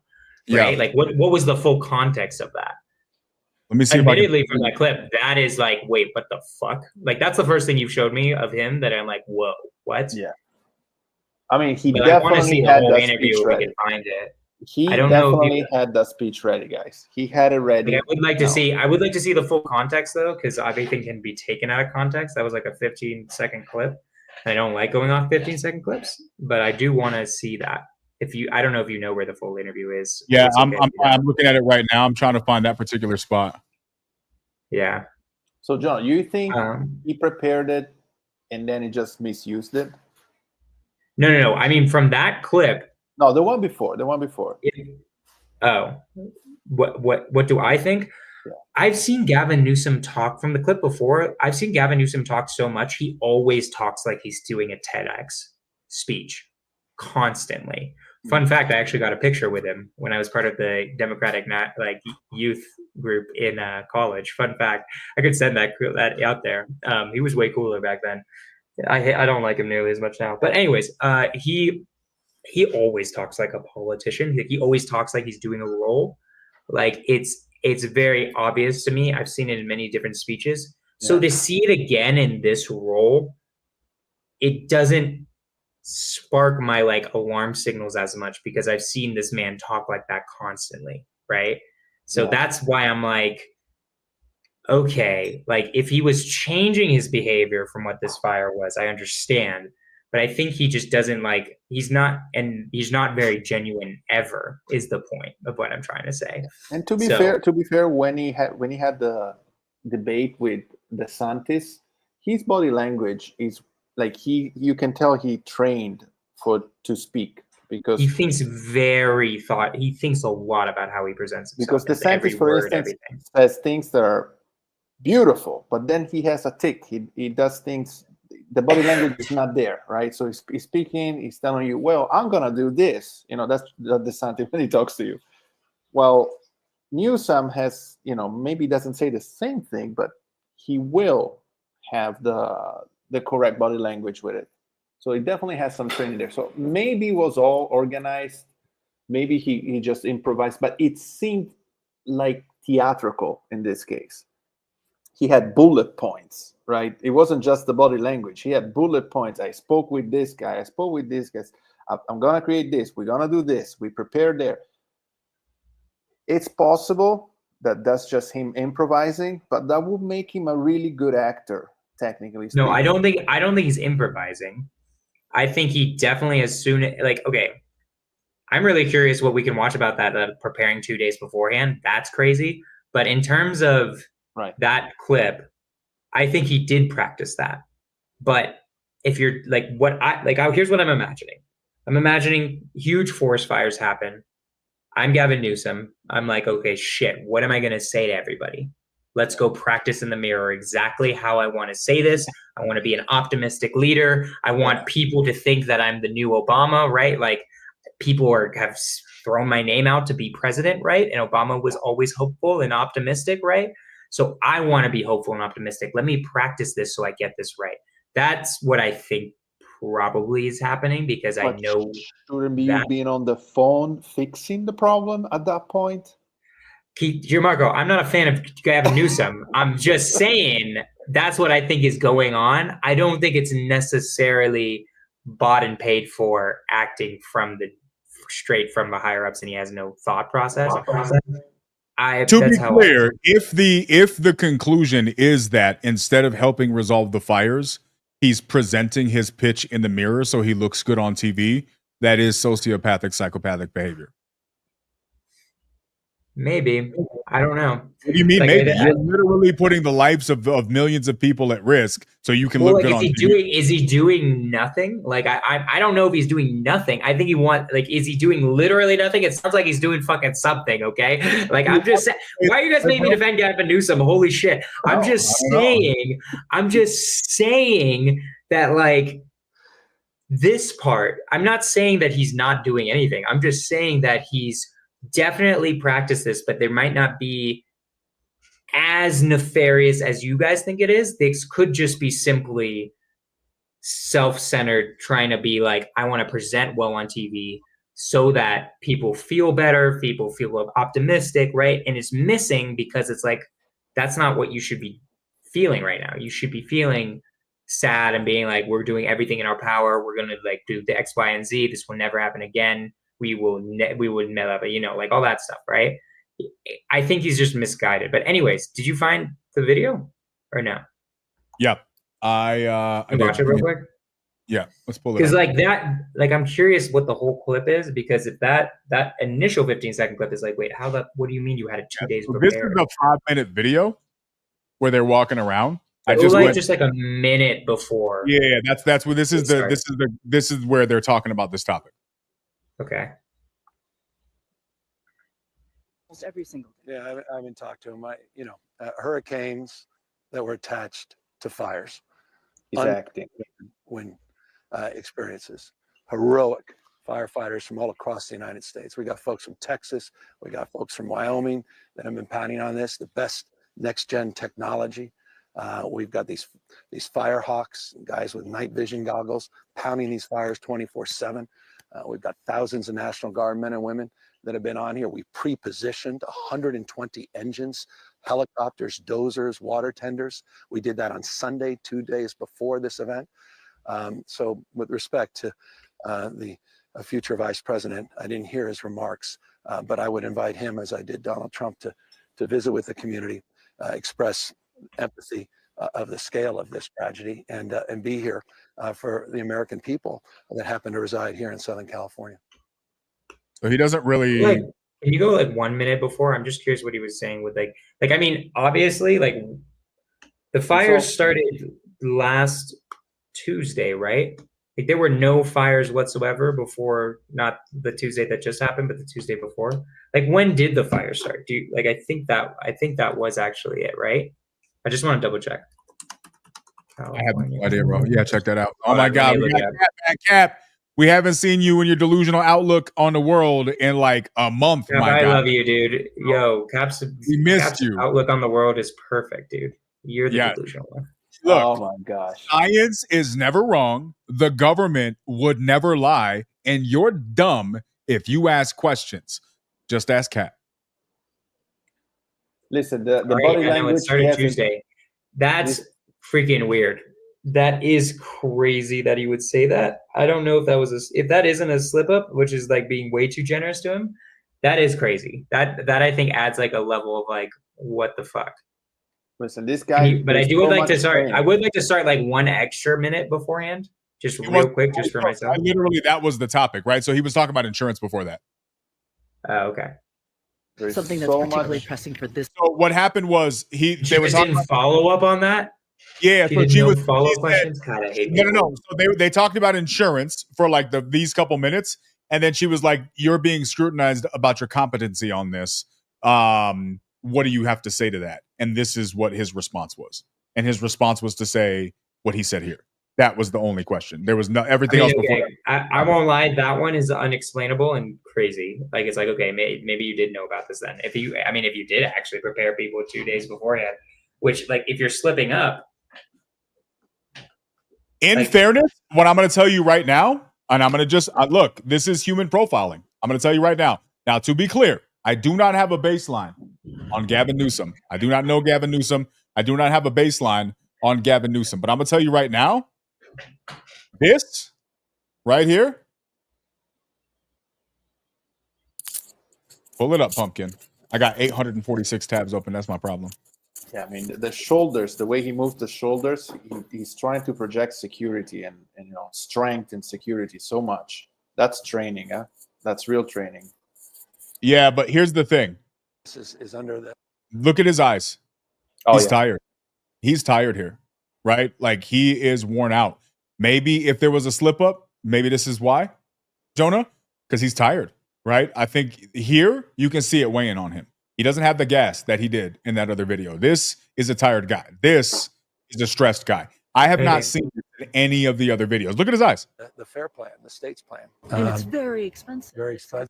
And it's not great coverage. Right. So what do you tell people? Why is it not playing? I got too many tabs open as a problem. I got to close those out. You got this, Pumpkin. You got this. There we go. Y'all pray for my computer right now. It's hurting. Here, I'm just going to close all these other tabs out. Watch this. Watch this fix it.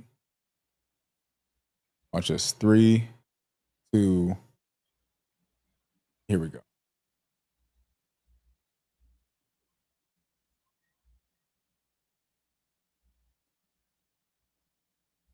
All right, bro. You're losing the moment, YouTube. It's okay. Honestly, we get the point. We can just talk about it if you want. Like, we don't have to watch the minute before that. Yeah, it's crazy. I get it. This part right here. That's wild. That's like a slip up because that's like slip up that's true, right? Like that's not like something that's like you don't lie about a slip up. So that's pretty strange. And when you look at the Starlink thing, you guys should talk about the Starlink thing. I don't know. Would you like to talk? Would you like to talk about G-Burger? I don't know everything about it. Somebody mentioned it in the chat. It sounds like you know more than me or Keanu. It's crazy. I didn't see anything about Starlink. Well, Starlink, I think Elon Musk was trying to give internet to the area and help. He did. I think he did. Like through T-Mobile or something is all I heard. Because they blocked Starlink. And I think the block came from the governor, allegedly. So we have to look into that. I'll find some videos, but that's another point. Okay. Wait, they blocked it? Allegedly, Jamarco? Allegedly on X, that's what they say. I'm gonna double check now. So allegedly on X, they tried to put Starlink and Newsom blocked it. That is what happened in North Carolina. Yeah. He got blocked from giving out all those satellites in North Carolina. He was trying to give everybody internet and they blocked him. The government blocked him.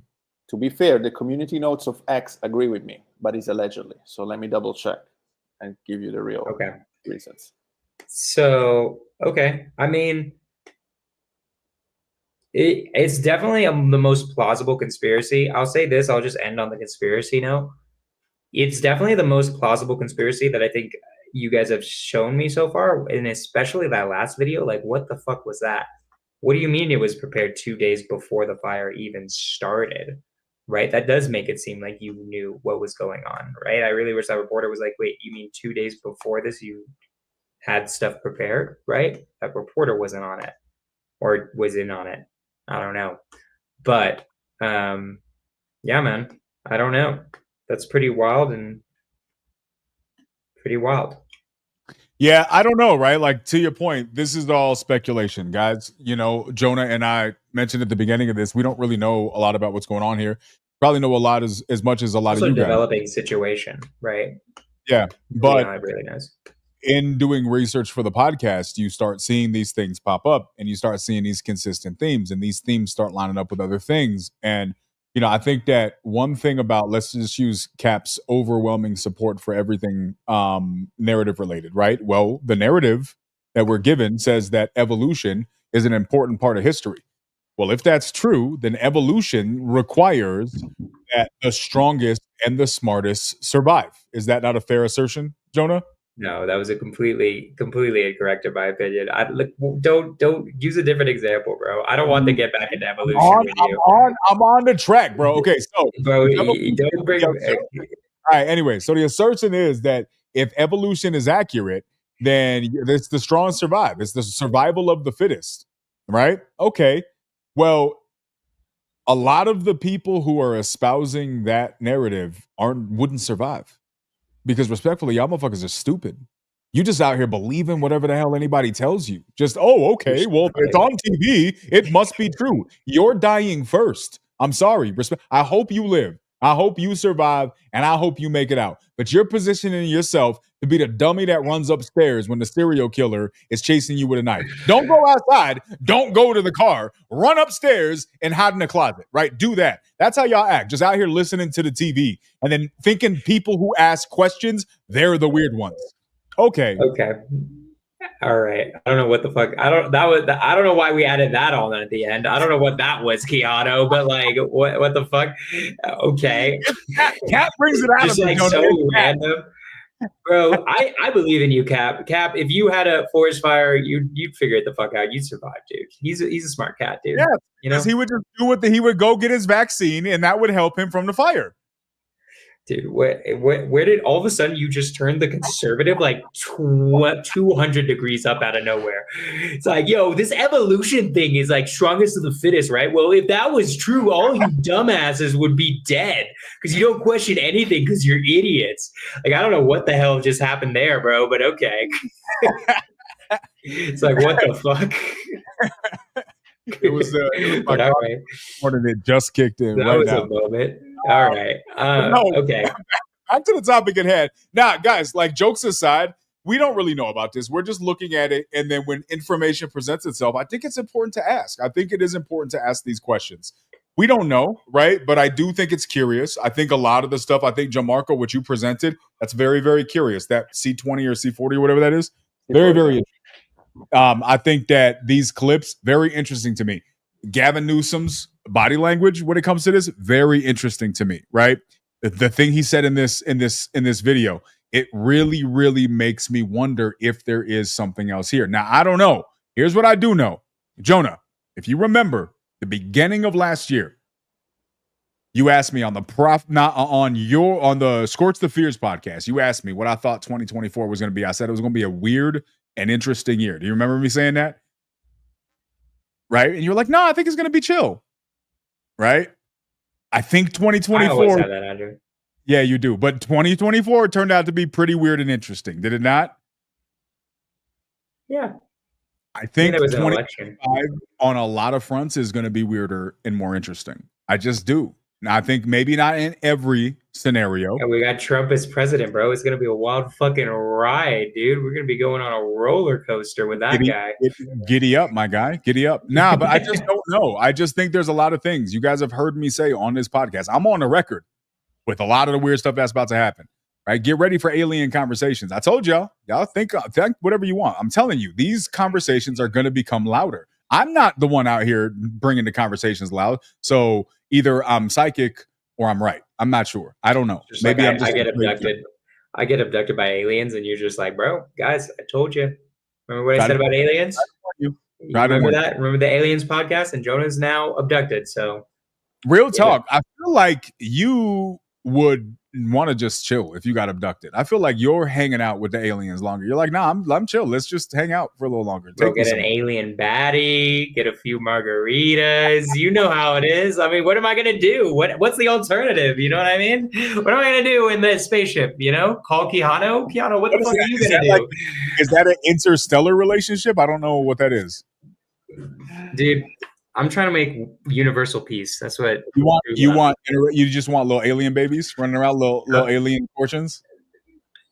No, we're wearing condoms. Come on, wrap it up. Oh, safety first, guys. Safety first. So, Marco, did you find stuff on X? Yeah, no, I wanted to show you the latest videos of the aliens, but maybe I'll show you later because this one is crazy. And we will have to do a whole podcast on this. Okay. How about the fires? Are we good on the fires? Should we kind of start wrapping up this podcast? I feel like I've said everything. I think we should. But Jamarco said he was going to get something, and then he disappeared and came back. I assume that's what he came back for.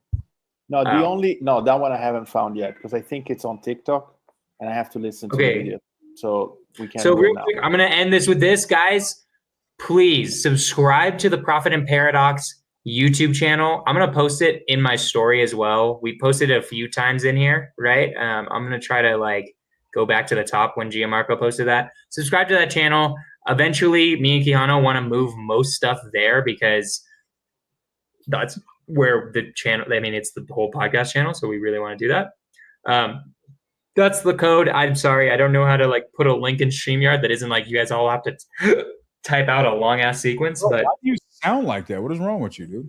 I was hiccuping, dude. You ever heard of hiccuping? Jesus. So it's what happens when you try to talk and hiccup. But basically, more or less, guys, we'd really appreciate if you guys subscribe. That's where we're gonna post the clips. 100% check it out. Subscribe there real quick. I'm gonna keep this up for a minute longer. Yeah, guys, and we'll keep bringing you guys up-to-date news on stuff, right? If you we were gonna do something different this week, but the fires were just everywhere, so it was definitely the thing to talk about. And yeah, I think with that we can wrap it up. Subscribe to the YouTube channels, and yeah, definitely Reptilian. Jonah's a Reptilian. Wednesday, Cap. I miss seeing your little liberal face, bro. I want Cap to come up here and do a whole podcast with us, man. I just want to have a whole conversation. Honestly, Cap, you definitely should come up here and just start yelling and shit. I'll back you up. It'll be fun. You will. To answer this, we also normally stream. It's Wednesdays. We are notoriously late on starting on time. It's both me and Keanu's bad. We always screw this up.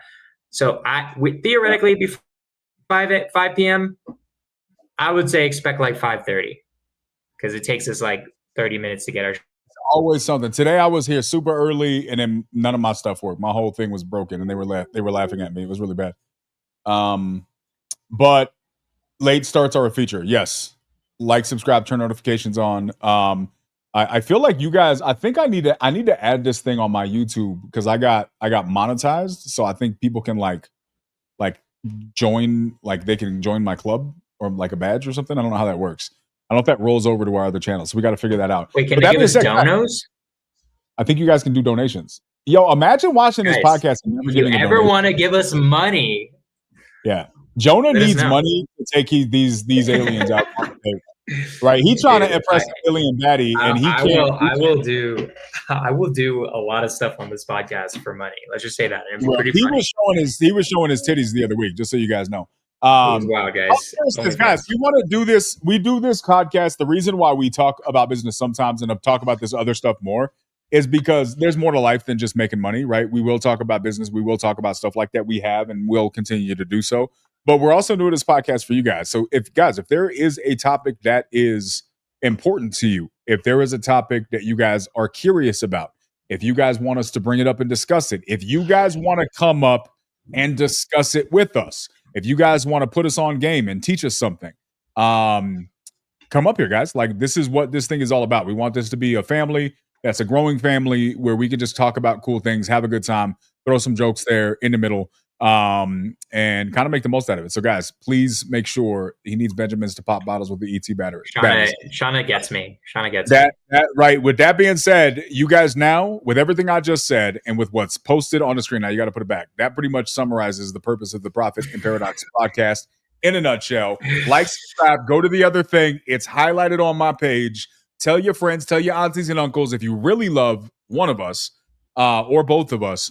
Post it on your social media. Tell people to subscribe to the new channel. Come back and hang out with us next week. We'll be talking about cool things. DM us for some more topics. And yeah, until then, have a great week. Go do something special. See y'all next Wednesday. Love y'all. Peace out.